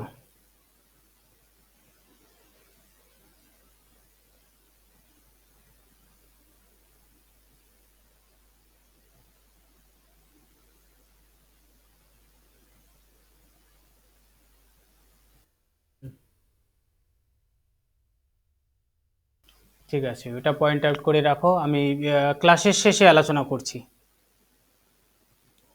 ক্লাসের শেষে আলোচনা করছি। ওকে। হুম। তো পরের বিষয় রয়েছে বাক্যের শ্রেণী বিভাগ। উদ্দেশ্য বিধেয় আলোচনা করতে হবে। আচ্ছা, আমি পরে আলোচনা করে দিচ্ছি এটা। বাক্যের শ্রেণী বিভাগে আমি এখানে কয়েকটা বাক্য লিখেছি। তুমি বাড়ি যাও, তুমি কি বাড়ি যাবে, আহ কথা শুনছো না যে, তোমাকে যেতেই হবে, তুমি গেলে আমি যাব, আমি কাল যাব, যেদিন তুমি যাবে আমিও সেদিন যাব, তুমি না গেলে আমি যাব না। দেখো, এই যে বাক্যগুলো ব্যবহার করেছি, এই বাক্যগুলোর এক একটা গঠন আলাদা হয়ে আছে।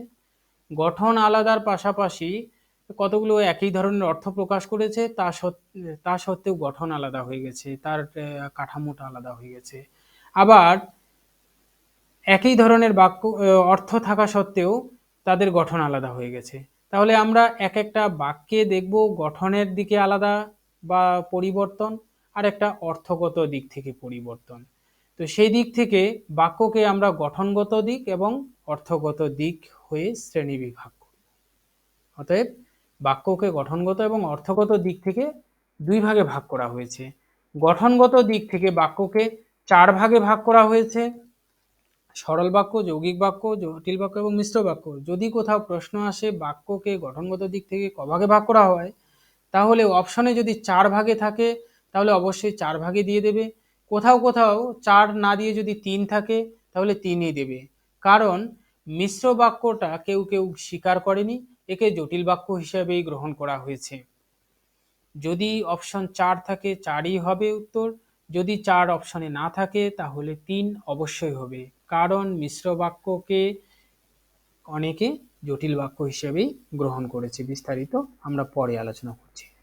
সরল বাক্য, সরল শব্দটির অর্থ সহজ সরল, একেবারেই সোজাসুজি, অর্থাৎ এখানে উদ্দেশ্য এবং বিধেয়ই শুধু থাকবে, এখানে কোনো ধরনের আলাদা খণ্ড বাক্য থাকবে না, অর্থাৎ ক্ষুদ্র ক্ষুদ্র ভেঙে যাওয়া প্রধান অপ্রধান বাক্যাংশ থাকবে না। এখানে একটা উদ্দেশ্য একটা বিধেয় থাকবে এবং বিধেয়টা পুরোপুরি সমাপিকা ক্রিয়ার হবে। এখানে কোনো অসমাপিকা ক্রিয়া থাকলেও আগে, অর্থাৎ সমাপিকা ক্রিয়ার আগেই থাকবে।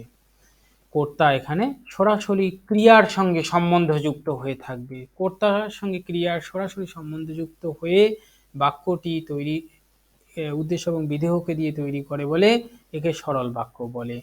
সরল বাক্য যেমন উদাহরণ হিসাবে আমরা বলতে পারি, এখানে ক্রিয়া উহ্যও থাকতে পারে। আমার নাম রাম, এখানে রাম হয়, যে ক্রিয়াটা রয়েছে উহ্য থাকে, সেই উহ্য থেকেও সরল বাক্য তৈরি করে। কিংবা কখনো কখনো এক কথায় একটা শব্দের মাধ্যমে কোনো ভাব প্রকাশ করে ফেলি, যেমন আমি এখানে নিশ্চয় লিখে দিয়েছি। যদি আমি তোমাদের কোনো প্রশ্ন করি, তুমি কি বাড়ি যাবে, যাব বলে দিয়ে ছেড়ে দেয় অনেকে। বা ইংরেজিতে যেমন ব্যবহার করে অনেকে কোনো কথার প্রশ্নে, যে হ্যাঁ অফকোর্স, যে ওয়েলকাম বা ধন্যবাদ, এই ধরনের যে এক শব্দে বাক্য বা ভাব প্রকাশ করার যে বাক্যাংশটুকু ব্যবহার করা হয়, সেগুলোকে অনেক ভাষাবিজ্ঞানীরা বলেছে আকারহীন সরল বাক্য। এগুলোকে বলা হয় আকারহীন সরল বাক্য, এক ধরনের সরল বাক্যই। এখানে উদাহরণ দেওয়া হয়েছে রাম বাড়ি যাবে, রাম বাড়ি যাবে না। এই যে বাক্যগুলো দেওয়া হয়েছে এখানে একটাই উদ্দেশ্য আছে এবং তার বিধেয় সমাপিকা ক্রিয়াযুক্ত বিধেয় দেওয়া হয়েছে। বলো।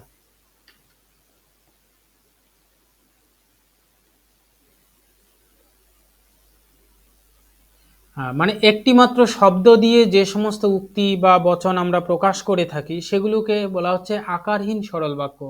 যেমন কোনো কথার পরে পরে আমরা বলে থাকি যে নিশ্চয় নিশ্চয়, কিংবা ধন্যবাদ, কিংবা অনেক আলোচনার পরে যদি বলে যে ঠিক আছে ঠিক আছে, এই যে শব্দগুলো ব্যবহার করছি সেগুলোকে বলা হচ্ছে আকারহীন সরল বাক্য।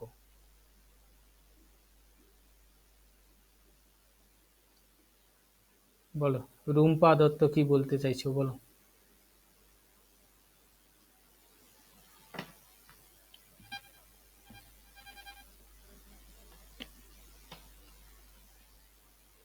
হ্যালো।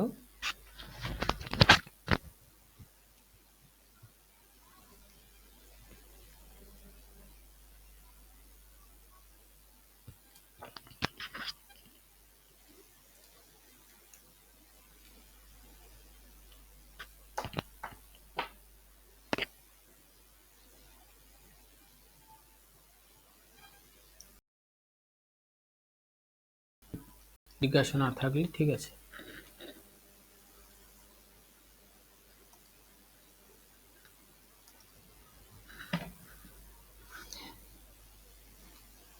শুনতে পাচ্ছ কি? আমার কোথায়?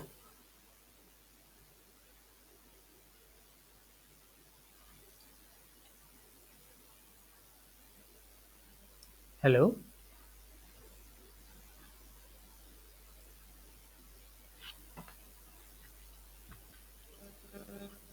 কেউ একজন রেসপন্স দাও। আমি বুঝতে পারছি না শোনা যাচ্ছে কি শোনা যাচ্ছে না।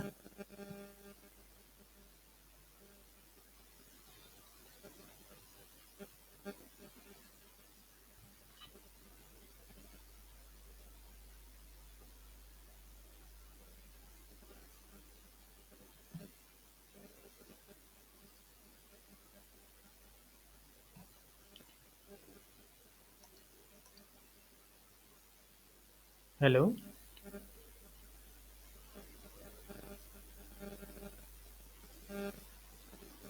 কেউ একজন রেসপন্স দিলে সুবিধা হয়।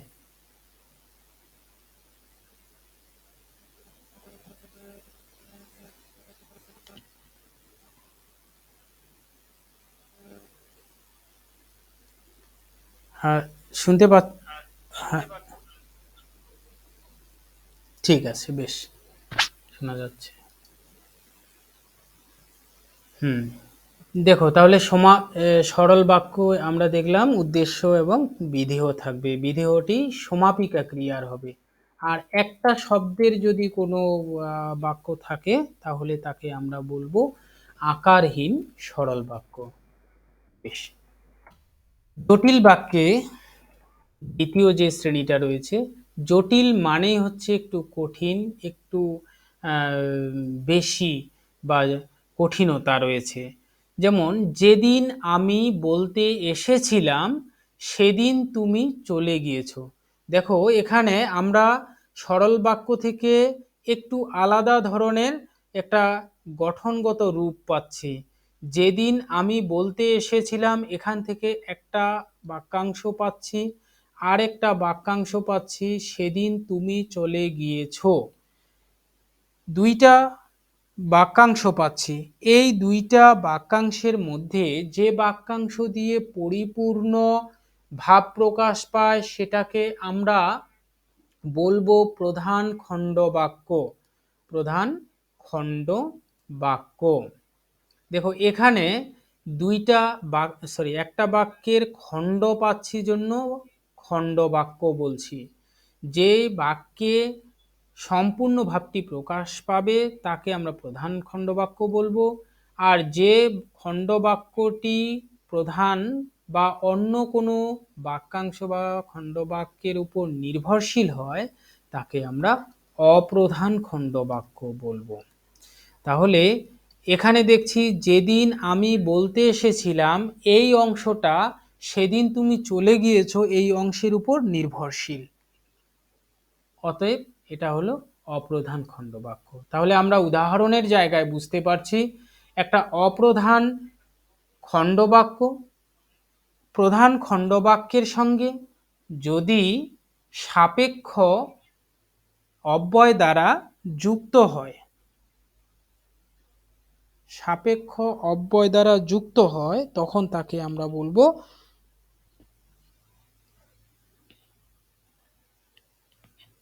জটিল বাক্য।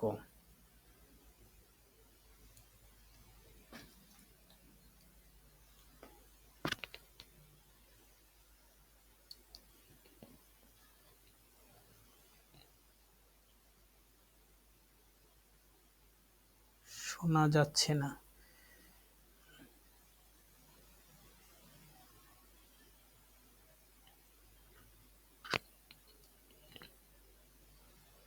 হুম,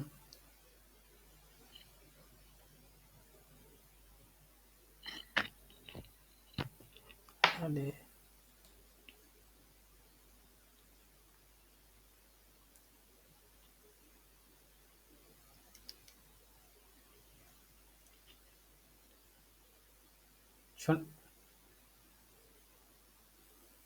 শোনা যাচ্ছে এখন? এক মিনিট, জাস্ট আমি কেটে দিয়ে দিই।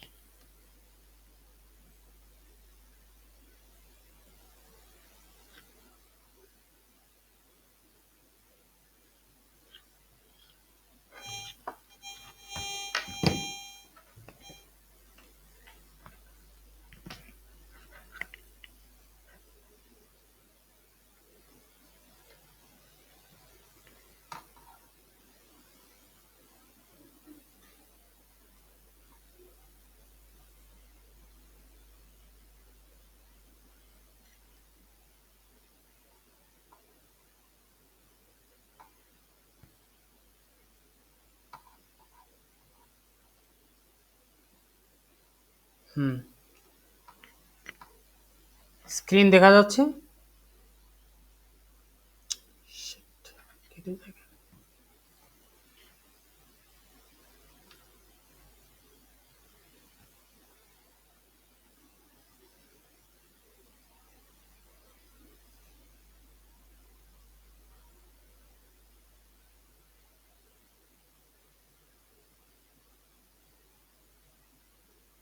আরে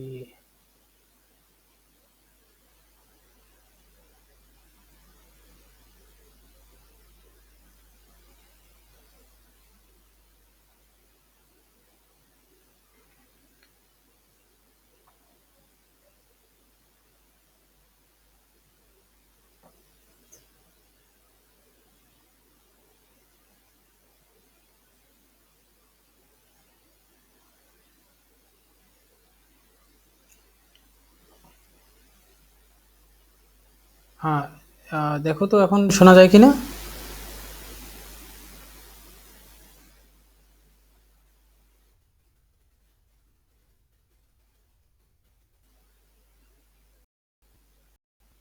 এখন শোনা যাচ্ছে কিনা দেখো। বেশ বেশ,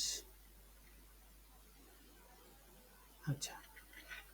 তো দেখো তাহলে এখানে জটিল বাক্যে দুইটা খণ্ড বাক্য থাকবে। যে খণ্ড বাক্যে তোমার সম্পূর্ণ ভাবটা প্রকাশ পাবে সেটাকে প্রধান খণ্ডবাক্য বলবো, আর যে খণ্ডবাক্যটা প্রধান খণ্ডবাক্য বা অন্য কোনো খণ্ডবাক্যের উপর নির্ভরশীল হবে তাকে আমরা অপ্রধান খণ্ডবাক্য বলবো। তো জটিল বাক্য তৈরি করতে গেলে একটা প্রধান খণ্ডবাক্য আর একটা অপ্রধান খণ্ডবাক্যকে সাপেক্ষ বাচক অব্যয় দিয়ে একটি পূর্ণ বাক্য তৈরি করতে হবে, তখনই তাকে জটিল বাক্য বলবো। যেমন এখানে যেদিন আর সেদিন এই দুইটা অব্যয় লাগিয়ে দিয়ে এখানে একটা পূর্ণ বাক্য তৈরি করা হয়েছে। তাহলে জটিল বাক্যে খণ্ডবাক্য থাকবে একটা প্রধান খণ্ডবাক্য, সেই খণ্ডবাক্যটা সমাপিকা ক্রিয়া থাকবে, খণ্ডবাক্য অব্যয় দ্বারা যুক্ত করে দেওয়া হবে। অপ্রধান খণ্ডবাক্যগুলো প্রধান খণ্ডবাক্যের উপর নির্ভরশীল হবে। যেমন উদাহরণ হিসাবে যাহা ভালো তাহা উপযুক্ত, এই যাহা এবং তাহা এগুলো অব্যয় দিয়ে যাহা ভালো হয় তাহা উপযুক্ত হয়, এই হয় বা সমাপিকা ক্রিয়াটা এখানে উজ্জ আছে। এই ধরনের দুইটা খণ্ডবাক্য যুক্ত হয়ে তৈরি হয়েছে। যেটি সমাপিকা ক্রিয়া যুক্ত হয় সেটি হচ্ছে প্রধান খণ্ডবাক্য, আর যে খণ্ডবাক্যটা প্রধান খণ্ডবাক্যের উপর নির্ভরশীল হয় তাকে আমরা বলবো অপ্রধান খণ্ডবাক্য। ঠিক একইভাবে যৌগিক বাক্য সে ভাত খেলো কিন্তু জল খেলো না। দেখো এখানেও খণ্ডবাক্য রয়েছে, সে ভাত খেলো কিন্তু জল খেলো না, এখানেও দুটি খণ্ডবাক্য রয়েছে। ঠিক একইভাবে যে এসেছে সে গেল কিন্তু যারা এলো না তারা কি করবে, এইখানেও দুইটা খণ্ডবাক্য রয়েছে। কিন্তু জটিল বাক্য থেকে এই খণ্ডবাক্যগুলোর একটু পার্থক্য রয়েছে। এই জটিল বাক্যগুলো প্রত্যেকটাই স্বাধীন, প্রত্যেকটাই হচ্ছে একেবারে সম্পূর্ণ। এখানে দুইটা খণ্ডবাক্যই হলো স্বাধীন, আর জটিল বাক্যে মানে স্বাধীন বা প্রধান, আর জটিল বাক্যে সেখানে একটা প্রধান এবং একটা অপ্রধান থাকছে। এখানে পুরোপুরি প্রধান থাকছে বা স্বাধীন বাক্যাংশ থাকছে।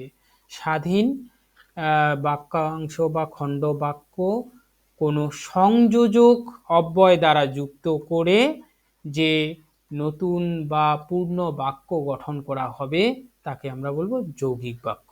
তাহলে যৌগিক বাক্যের সঙ্গে জটিল বাক্যের পার্থক্য এখানেই, জটিল বাক্যে প্রধান এবং অপ্রধান বাক্যাংশ বা খণ্ডবাক্য থাকবে, আর যৌগিক বাক্যে খণ্ডবাক্যগুলো স্বাধীন হবে। সেই স্বাধীন খণ্ডবাক্যগুলোকে সংযোজক অব্যয় দ্বারা যুক্ত করে একটা নতুন বাক্য গঠন করা হবে। আর সরল বাক্যে তো আমরা জেনেছি উদ্দেশ্য এবং বিধেয় থেকে সরাসরি একটা বাক্য গঠন করবে। বেশ, যেমন উদাহরণ হিসাবে আমরা এখানে দিয়েছি আছে দুঃখ, আছে মৃত্যু। হ্যাঁ, এখানে দেখো কোমা চিহ্নটা দিয়ে দেওয়া হয়েছে বলে এখানে অব্যয়টা উহ্য হয়ে আছে। হ্যাঁ, এখানে আমরা কোমাকে তুলে দিয়ে ব্যবহার করতে পারি আছে দুঃখ আর আছে মৃত্যু, এভাবে ব্যবহার করতে পারি। আর শব্দটা যদি ব্যবহার করি অব্যয় হিসেবে, তাহলে এটা আমরা কোমাটাকে তুলে দেব।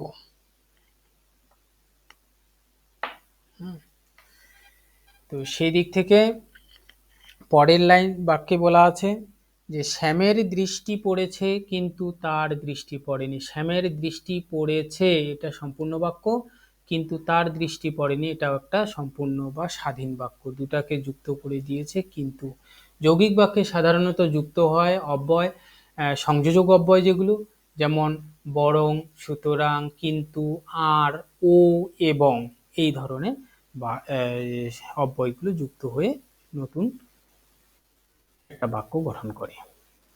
মিশ্র বাক্য, আমি একটু আগে বলেছি মিশ্র বাক্যকে সাধারণত জটিল বাক্যের আরেকটা রূপ বলে মনে করা হয়। তা সত্ত্বেও অনেকে মিশ্র বাক্য বলে একটি শ্রেণী বিভাগ করেছে। এখানে সরল, জটিল, যৌগিক সবগুলোকে একসঙ্গে মিশিয়ে যদি একটি বাক্য গঠন করা হয় তাহলেই মিশ্র বাক্য হয়ে যাবে। যেমন একটা উদাহরণ এখানে দেওয়া হয়েছে, বাড়িতে আর জায়গা ছিল না। বাড়িতে আরও জায়গা ছিল, কিন্তু সেটা যে কোথায় তাহা আজ পর্যন্ত বাহির করিতে পারি নাই। দেখো, এটা যে, তাহা এগুলো লাগিয়ে দিয়ে এখানে জটিল বাক্য বানিয়ে দিয়েছে। কিন্তু লাগিয়ে দিয়ে এই আগের স্বাধীন বাক্যটা বাক্যের সঙ্গে পরের স্বাধীন বাক্যটা যুক্ত করে দিয়েছে, অর্থাৎ যৌগিক বাক্য যৌগিক হিসাবেও যুক্ত করে দিয়েছে। আবার শুরুতে যে বাক্যাংশটুকু ব্যবহার করা হয়েছে সেটা একটা তোমার সরল বাক্য হিসেবে ব্যবহার করে দিয়েছে। তো অতএব এখানে সরল, যৌগিক, জটিল সব মিলেমিশে রয়েছে, এই কারণে একে মিশ্র বাক্য বলে। সাধারণত এটা গ্রহণ করা হয় না, যদিও অনেকে ব্যাকরণে শ্রেণীবদ্ধ করেছে। তাহলে গঠনগত দিক থেকে আমরা বাক্যের শ্রেণী আলোচনা করলাম। সেই দিক থেকে আমরা এখন কয়েকটা প্রশ্ন আলোচনা করতে পারি। দেখো, শুভেচ্ছা রইল কি ধরনের বাক্য? সাধারণত শুভেচ্ছা রইল না বলে শুভেচ্ছা শুধু বলা যায়। তো সেখানে আমরা জেনেছি যে একটা শব্দ দিয়ে যদি কোনো বাক্য প্রকাশ করা হয়, ভাব প্রকাশ করে দেওয়া হয়, তাহলে আমরা তাকে বলবো আকারহীন সরল বাক্য। তাহলে এটা সরল বাক্যেরই একটা রূপ, এখানে আকারহীন সরল বাক্য নেই, সরল বাক্যেরই একটা রূপ, তাহলে তাকে আমরা বলছি, এখানে উত্তর হবে সরল। ওকে, বেশ, শোনা যাচ্ছে এখন কেউ? বেশ। 2 নম্বরে সেই বেশি চায় আছে যার ভুরি ভুরি, এখানে একটা হাইফেন হবে। কি ধরনের বাক্য বলো তো কেউ একজন, এটা কি ধরনের বাক্য হতে পারে? সেই বেশি চায় আছে যার ভুরি ভুরি। তাহলে এই যে সেই বেশি চায় এই অংশটুকু অপ্রধান হয়ে আছে। হ্যাঁ, আছে যার ভুরি ভুরি এটা প্রধান বাক্য হয়ে আছে, একটা আরেকটার উপর নির্ভরশীল হয়েছে। এখানে যেহেতু প্রধান অপ্রধানের একটা বাক্য তৈরি হয়েছে, অতএব এটা জটিল। কোনটি যৌগিক বাক্যের উদাহরণ? যৌগিক মানে আমরা জানি একটা সংযোজক অব্যয় যুক্ত হয়ে থাকবে মাঝখানে, আর 2 বা ততোধিক যে বাক্যগুলো থাকবে সেগুলো স্বাধীন প্রধান হয়ে থাকবে। কয়ে বলেছে আমি কিন্তু বলিনি, তারপরে বলেছে আমি বলিনি কিন্তু সে বলতে পারে, আমি না বললেও সে বলতে পারে, যেহেতু আমি বলিনি সেহেতু সে বলতে পারে। তো দেখো, এই 4টি বাক্যের মধ্যে আমি কিন্তু বলিনি এটা সাধারণত পূর্ণ বাক্য বলে না, কিন্তু শব্দটা আমরা মুদ্রা দোষের কারণে বলে ফেলি, এভাবে বলার ক্ষেত্রে ব্যবহার হয়ে থাকে।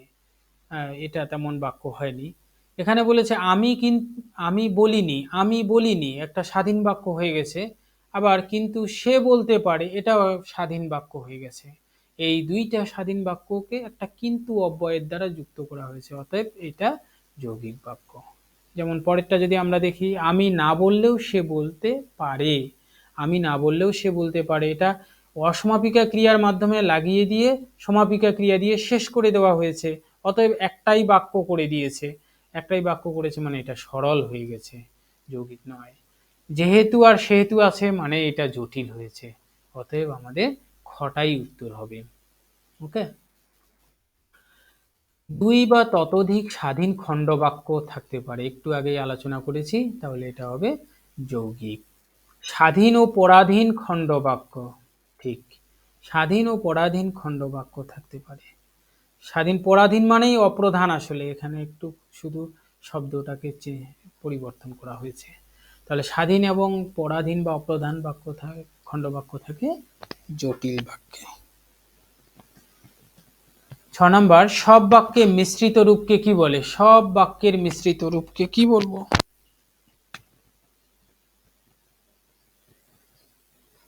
ঠিক, মিশ্র বাক্য, মিশিয়ে দেব সবগুলোকে। এক পদ বিশিষ্ট বাক্যকে কি বলবো? সরল বাক্য, আকারহীন সরল বাক্য, উভয়ই বাক্য নয়। গুড, আকারহীন সরল বাক্য, কিন্তু এটা তো সরল বাক্যই হয়, তাহলে দুইটাই তো হয়, উভয়ই হবে, একটা তো অপশন আছেই অলরেডি, কারণ সরল বাক্যেরই একটা রূপ হচ্ছে এক পদ বিশিষ্ট বাক্য, তাহলে দুইটাই আছে অপশনে, এখানে উভয়ই অপশন আছে। যদি উভয়ে না থাকতো তাহলে এটাকে উত্তর হিসেবে ধরতে হতো, কারণ উভয়ই অপশন আছেই অলরেডি। বেশ, তারপরে দেখো, দুঃখ এবং বিপদ একসাথে আসে, কোন ধরনের বাক্য বলো? দুঃখ এবং বিপদ একসাথে, সরল বাক্য, জটিল বাক্য, যৌগিক বাক্য, মানে তোমরা এবং দেখেই বলে দিয়েছো যে এটা যৌগিক বাক্য। ঠিক, সরল বাক্য। আসলে হয়েছে কি, এখানে স্বাধীন বাক্য, স্বাধীন খণ্ডবাক্য দুটা নাই, স্বাধীন বাক্য নাই এখানে। দুঃখ বিপদ, দুঃখ বিপদ একসঙ্গে, এটা আসলে উদ্দেশ্য বানিয়ে দিয়েছে, দুঃখ এবং বিপদ একসাথে আসে। যদি দুঃখও আসে, দুঃখ আসে এবং বিপদ আসে, এইভাবে বলতো, তাহলে এটা তোমার যৌগিক বাক্য হতো। এই সরল বাক্যটাকে যদি যৌগিক বাক্যে রূপান্তর করতে বলে, তাহলে এইভাবে হবে, দুঃখ আসে এবং বিপদ আসে, বিপদও আসে, এইরকম করে তৈরি করলে ওটা যৌগিক বাক্য হবে, অতএব এটা সরল বাক্য। যৌগিক বাক্য গঠনে দুই বাক্যকে যুক্ত করে। যৌগিক বাক্য যে দুইটা বাক্যকে যুক্ত করে দেয়, এই যুক্ত করে দেওয়ার মাঝখানে কি থাকে? বিশেষ্য পদ, বিশেষণ, অব্যয়, সর্বনাম। গুড, অব্যয় পদ। সঠিক উত্তর দাও। একটি অসমাপিকা ক্রিয়া একটি বাক্যকে সম্পূর্ণ করতে পারে, শুদ্ধ না অশুদ্ধ? একটি অসমাপিকা ক্রিয়া একটি অসমাপিকা ক্রিয়া সম্পূর্ণ করতে পারে না, গুড, অশুদ্ধ। কোনো সংযোজক শব্দ ছাড়া যৌগিক বাক্য তৈরি হতে পারে না, গুড, যৌগিক বাক্য শব্দ লাগবেই। জটিল বাক্যের দুটি বাক্যাংশই দুটি প্রধান খণ্ডবাক্য, কি হবে? এখানে দুটি প্রধান নয়, একটা প্রধান একটা অপ্রধান। একটি যৌগিক বাক্যকে সরল বাক্যে রূপান্তরের সময় দুটি সমাপিকা ক্রিয়াকে অপরিবর্তিত রাখা যায়, শুদ্ধ না অশুদ্ধ?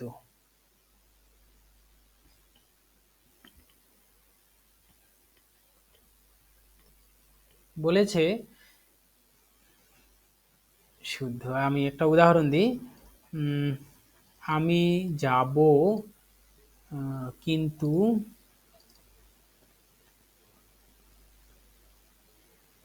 আমি যাব কিন্তু তোমাকে যেতে হবে, তোমাকেও যেতে হবে। এই যে এটা একটা হলো তোমার যৌগিক বাক্য। বলেছে যৌগিক বাক্য সরল বাক্যে রূপান্তরের সময় দুইটা সমাপিকা ক্রিয়া, মানে এটা যাব সমাপিকা ক্রিয়া হয়েছে, যেতে হবে এটাও সমাপিকা ক্রিয়া আছে, অপরিবর্তিত রেখে কি সরল বাক্য বানানো সম্ভব? দেখি তো বানাতে পারি কিনা। আমি গেলেও তোমাকে যেতে হবে। কি করে হলো না? তো সম্ভব নয়, কারণ গেলেও যখন বলেছি তখনই তো অসমাপিকা ক্রিয়া হয়ে গেল। হুম, তো অতএব সম্ভব না, যায় না, যায় না মানে তাহলে অশুদ্ধ। গুড, ঠিক আছে। তাহলে আর পরে অর্থগত দিক থেকে আলোচনা করি। সাধারণত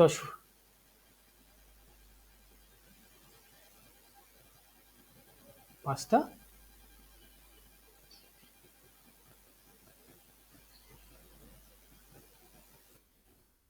আছের আর সাতের, এটা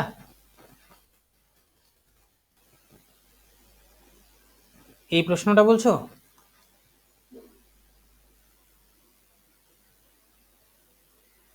হ্যাঁ, এটা বলছে স্বাধীন ও পরাধীন খণ্ডবাক্য। দেখো, একটা সরল বাক্যে তো কোনো স্বাধীন পরাধীন কিছু থাকে না, এটা সরাসরি থেকে যায়। জটিল বাক্যে কি হয়, একটা অপ্রধান খণ্ডবাক্য থাকবে প্লাস একটা প্রধান খণ্ডবাক্য থাকবে। আমি শর্ট ফর্মে লিখলাম, তখন ওটাকে আমরা জটিল বাক্য বলবো। কারণ এই অপ্রধান আর প্রধান খণ্ডবাক্য কোনো অব্যয়ের দ্বারা যুক্ত হয়ে নতুন একটা বাক্য তৈরি করে, তখন তাকে আমরা জটিল বাক্য বলছি। আর যৌগিক বাক্যে পুরোটাই থাকবে স্বাধীন বা প্রধান তোমার খণ্ডবাক্য, স্বাধীন বা প্রধান খণ্ডবাক্য। এই দুইটা স্বাধীন বা প্রধান খণ্ডবাক্যকে অব্যয় দ্বারা যুক্ত করছে, এদেরকেও অব্যয় দ্বারা যুক্ত করছে, বিশেষত সাপেক্ষ অব্যয় দ্বারা যুক্ত করে থাকে এখানে। আর যৌগিক বাক্যকে সাধারণত তোমার সংযোজক অব্যয় দ্বারা যুক্ত করে থাকে, সংযোজক অব্যয় দ্বারা যুক্ত করে থাকে, এটা মাঝখানে থাকে সাধারণত। তাহলে এখানে বলেছে স্বাধীন ও পরাধীন, পরাধীন মানেই অপ্রধান, আরেকটা খণ্ডবাক্যের উপর নির্ভরশীল, ওই ধরনের খণ্ডবাক্য থাকে। তাহলে কোথায় থাকে? জটিল বাক্যে থাকে আমরা দেখছি। কারণ যৌগিক বাক্যে তো একেবারে পুরোপুরি স্বাধীন, যতগুলো বাক্য থাকে দুই বা ততোধিক, প্রত্যেকটাই স্বাধীন থাকে। আর মিশ্র বাক্যে তো সব বাক্যের মিশ্রিত রূপ থাকে, তাহলে তো সেখানে হবে না, অতএব আমাদের উত্তর হবে জটিল। ওকে,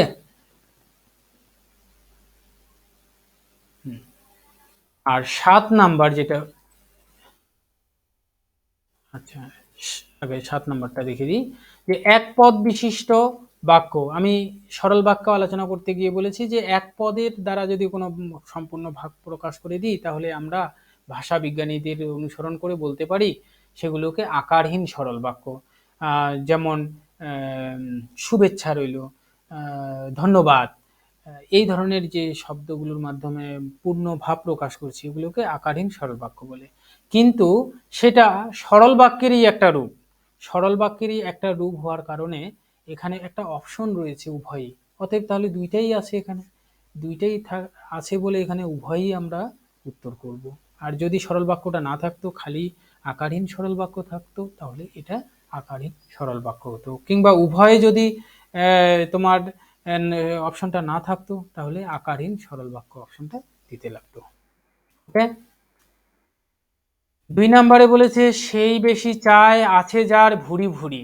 দেখো, সেই বেশি চায় আছে যার ভুরি ভুরি, মানে এটা বলতে চেয়েছে যেই বেশি চায় তারই ভুরি ভুরি আছে। এটা কবিতার লাইন তো, এই কারণে অব্যয়গুলোকে সঠিকভাবে বোঝা যাচ্ছে না। কিন্তু যার ভুরি ভুরি আছে, যার ভুরি ভুরি আছে সেই বেশি চাচ্ছে, তাহলে সেই বেশি চাচ্ছে এটা প্রধান খণ্ডবাক্য হয়ে আছে। এই প্রধান খণ্ডবাক্যটা নির্ভর করছে এই মানে যার ভুরি ভুরি আছে এটা নির্ভর করছে প্রধান খণ্ডবাক্যের উপর। অতএব দুইটা খণ্ডবাক্য আছে, একটা প্রধান একটা অপ্রধান, অতএব এটা জটিল বাক্য হবে। ওকে,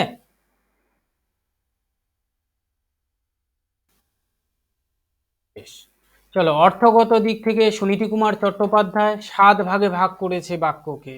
আমরা একটু আগে 4 ভাগে দেখেছি গঠনগত দিক থেকে, এখানে অর্থগত মানে বাক্যটা কি ধরনের অর্থ প্রকাশ করে সেই ধরনের উপর নির্ভর করে এখানে 7 ভাগে ভাগ করা হয়েছে। খুবই সহজ এগুলো। নির্দেশক বাক্য, নির্দেশক বাক্য সোজাসুজি নির্দেশ করছে, বিবৃতি করছে বা বক্তব্য পেশ করছে, সেখানে হ্যাঁ বা না দুই ধরনেরই বাচক হতে পারে। যেমন এখানে বলেছে আমি বই পড়ি, আমি বই পড়ি না, জাস্ট একটা বক্তব্য সরাসরি প্রকাশ করেছি, অতএব এটা হবে নির্দেশক বাক্য। প্রশ্নবোধক বাক্য কোনো কিছু জানার জন্য ব্যবহার হয়, এগুলো তোমরা জানোই যে কাউকে কিছু জিজ্ঞাসা করার জন্য ব্যবহার করা হয়ে থাকে। এটা নেতিবাচক প্রশ্নবোধক বাক্য হতে পারে, আবার একটা হ্যাঁবাচক প্রশ্নবোধক বাক্য হতে পারে। হ্যাঁ, প্রশ্নবোধক বাক্য নেতি এবং হ্যাঁ বা নৈয়র্থক বা অস্তার্থক এই ধরনের শব্দ ব্যবহার হয়ে থাকে। এছাড়াও আরো দু ধরনের হয়ে থাকে। একটা হ্যাঁ বা না উত্তর হলে হ্যাঁ বা না প্রশ্নবোচক, আর হ্যাঁ না এর বদলে অন্য কোনো কিছু যদি উত্তর আসে তাহলে তাকে আমরা বলবো বস্তুগত প্রশ্নবাচক বাক্য। যেমন ইংরেজিতে করে থাকি আমরা ডু ডিড অক্সিলারি ভার্ব দিয়ে যদি করে থাকি তাহলে এক ধরনের উত্তর আসে, ইয়েস বা নো উত্তর আসে, কিংবা ডাব্লিউএস দিয়ে যেগুলো কোশ্চেন করে থাকি হুম সেগুলোতে আমাদের ইয়ে করে থাকে তোমার একটা বিস্তারিত ব্যাখ্যা দিয়ে উত্তর হয়ে থাকে, সেই ধরনেরও প্রশ্ন হতে পারে। অনুজ্ঞাসূচক বাক্য, অনুজ্ঞাসূচক বাক্য বলতে বোঝানো হচ্ছে আদেশ, অনুরোধ, উপদেশ। আদেশ, অনুরোধ, উপদেশ বোঝালে অনুজ্ঞাসূচক বাক্য বলবো। প্রার্থনা সূচক একেবারেই সহজভাবে বোঝা যাচ্ছে, প্রার্থনা করা, ইচ্ছা প্রকাশ করে দেওয়া, যেমন ভগবান তোমার মঙ্গল করুক কিংবা দীর্ঘজীবী হও, এই ধরনের বাক্যগুলোকে বলা হচ্ছে প্রার্থনা সূচক। সন্দেহ একেবারেই সহজ, সন্দেহ প্রকাশ করা হয়, যেমন তুমি নাকি বই পড়ছো না, বলা মানে পড়ছে কি পড়ছে না সেটা সন্দেহের আকারে বলা হয়েছে। হয়তো কাল বৃষ্টি পড়বে, কালকে বৃষ্টি পড়বে কি পড়বে না সেটা সংশয় প্রকাশ করা হয়েছে, সন্দেহ প্রকাশ করা হয়েছে। সন্দেহ বা অনুমান প্রকাশ করলে তাকে আমরা সন্দেহবাচক বাক্য বলবো। আবেগসূচক, আবেগ, অনুভূতি, উল্লাস, বিস্ময়, ঘৃণা এই ধরনের যদি প্রকাশ করে থাকি তাহলে আমরা তাকে বলবো আবেগসূচক বাক্য। ওকে, শর্ত সাপেক্ষ বাক্য, এটা একটু আলোচনার বিষয়ে রয়েছে। শর্ত সাপেক্ষ বাক্য হলো শর্ত থাকবে, একটার উপরে আরেকটা শর্ত থাকবে, অর্থাৎ একই বাক্যে দুইটা অংশ থাকবে, এই দুইটা অংশের মধ্যে একটা আরেকটার উপর নির্ভরশীল হবে। তোমরা হয়তো লজিক পড়তে গিয়ে কোথাও পেয়েছো, যাদের লজিক ছিল, যে একটা ঘটনার পরে আরেকটা ফল হয়ে যায়, সেই ধরনের নির্ভরশীলতা, কার্যকারণ সম্পর্ক থাকবে এখানে। এই কারণে এই বাক্যটাকে কার্যকারণাত্মক বাক্যও বলা হয়ে থাকে। যেমন যদি মেঘ থাকে তবে বৃষ্টি হতে পারে। দেখো, বৃষ্টি যে কার্য, সেটা হওয়ার জন্য আরেকটার উপর নির্ভরশীল হয়েছে, মেঘ থাকার উপর। অর্থাৎ একটা শর্ত আগে থাকছে, মেঘ থাকা, সেই শর্তের ফলে পরে বৃষ্টি পড়া ফলটা হতে পারে, এই ধরনের একটা কন্ডিশন লাগানো রয়েছে। এই কার্য এবং কারণের সম্বন্ধযুক্ত থাকে বলে, অর্থাৎ একে শর্ত সাপেক্ষ না বলে কার্যকারণাত্মক বাক্য আমরা বলবো। প্রশ্নের অ্যান্সার আলোচনা করি। প্রথম প্রশ্নে বলছে যে কোন বাক্যে বক্তব্য বিবৃত হয়। প্রশ্নবাচক বাক্যে আমরা জানি জিজ্ঞাসা, জানার বিষয় ব্যক্ত হয়। শর্ত সাপেক্ষে কার্যকারণাত্মক বা শর্ত থাকে এখানে, তাহলে বিবৃত হয় না। সন্দেহবাচকে অনুমান, সন্দেহ প্রকাশ হয়ে থাকে। আর নির্দেশকে বিবৃত বা বিবরণ, খালি একটা বক্তব্য প্রকাশ হয়ে থাকে, অতএব উত্তর হবে নির্দেশক। দ্বিতীয় প্রশ্নে কোনো কিছু জানতে ব্যবহার হয়, একদম সহজ, তাহলে বলো কেউ একজন অ্যান্সার দাও, এটা কোনো কিছু জানতে ব্যবহার হয়, প্রশ্নবাচক, নির্দেশক, অনুজ্ঞাসূচক, কোনটাতে হবে?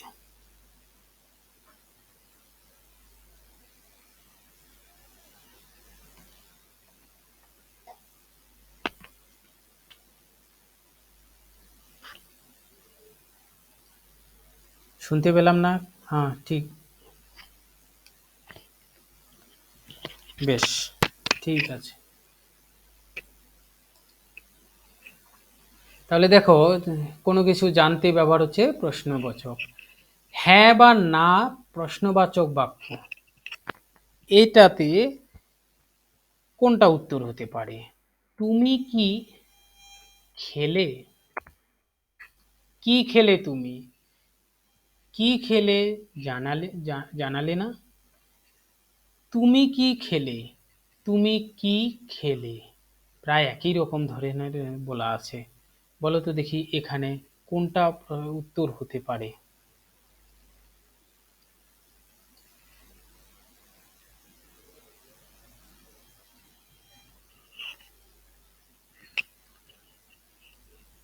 চারটার মধ্যে কোনটা উত্তর হতে পারে?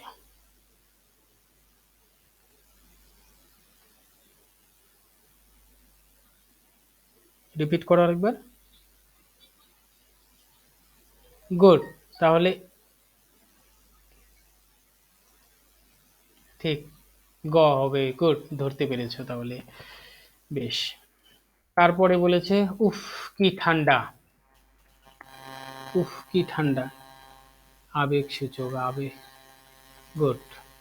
আচ্ছা। হুম, ঠিক আছে, আমি বাকি কয়েকটা আলোচনা করছি না, শেষের দিকে আলোচনা করছি 8 নাম্বার থেকে। ভগবান আমাকে দেখো একটু, কোন শ্রেণীর বাক্য? গুড, ইচ্ছা প্রকাশ করা হয়েছে। ঠিক। ওখানে যাবি না, কোন শ্রেণীর বাক্য?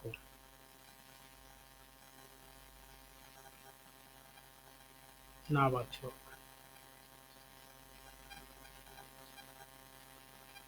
ঠিক।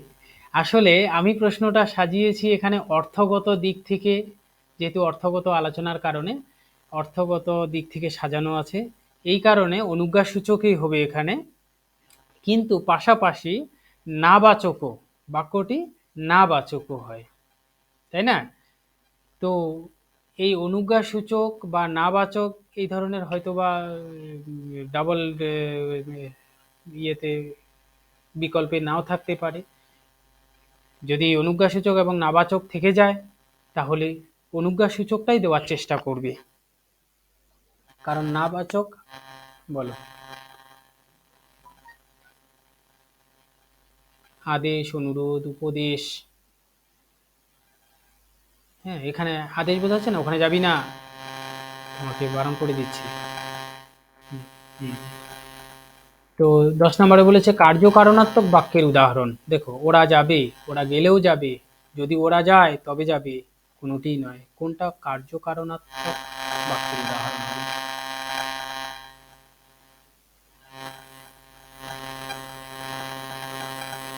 ঠিক, এখানে একটা শর্ত দেওয়া রয়েছে, কারণ মানে শর্ত আরোপ করে দিয়েছে, তবেই সে যাবে, যে ওরা যদি যায় তবেই যাওয়া যাবে। বেশ, তাহলে এটা গোটা দাও।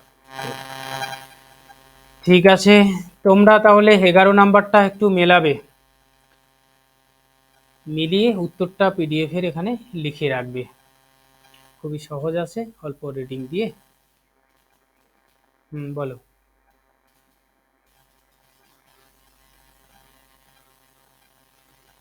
হ্যাঁ, এটাই গ্রুপে শেয়ার করেছি তো পুরোপুরি।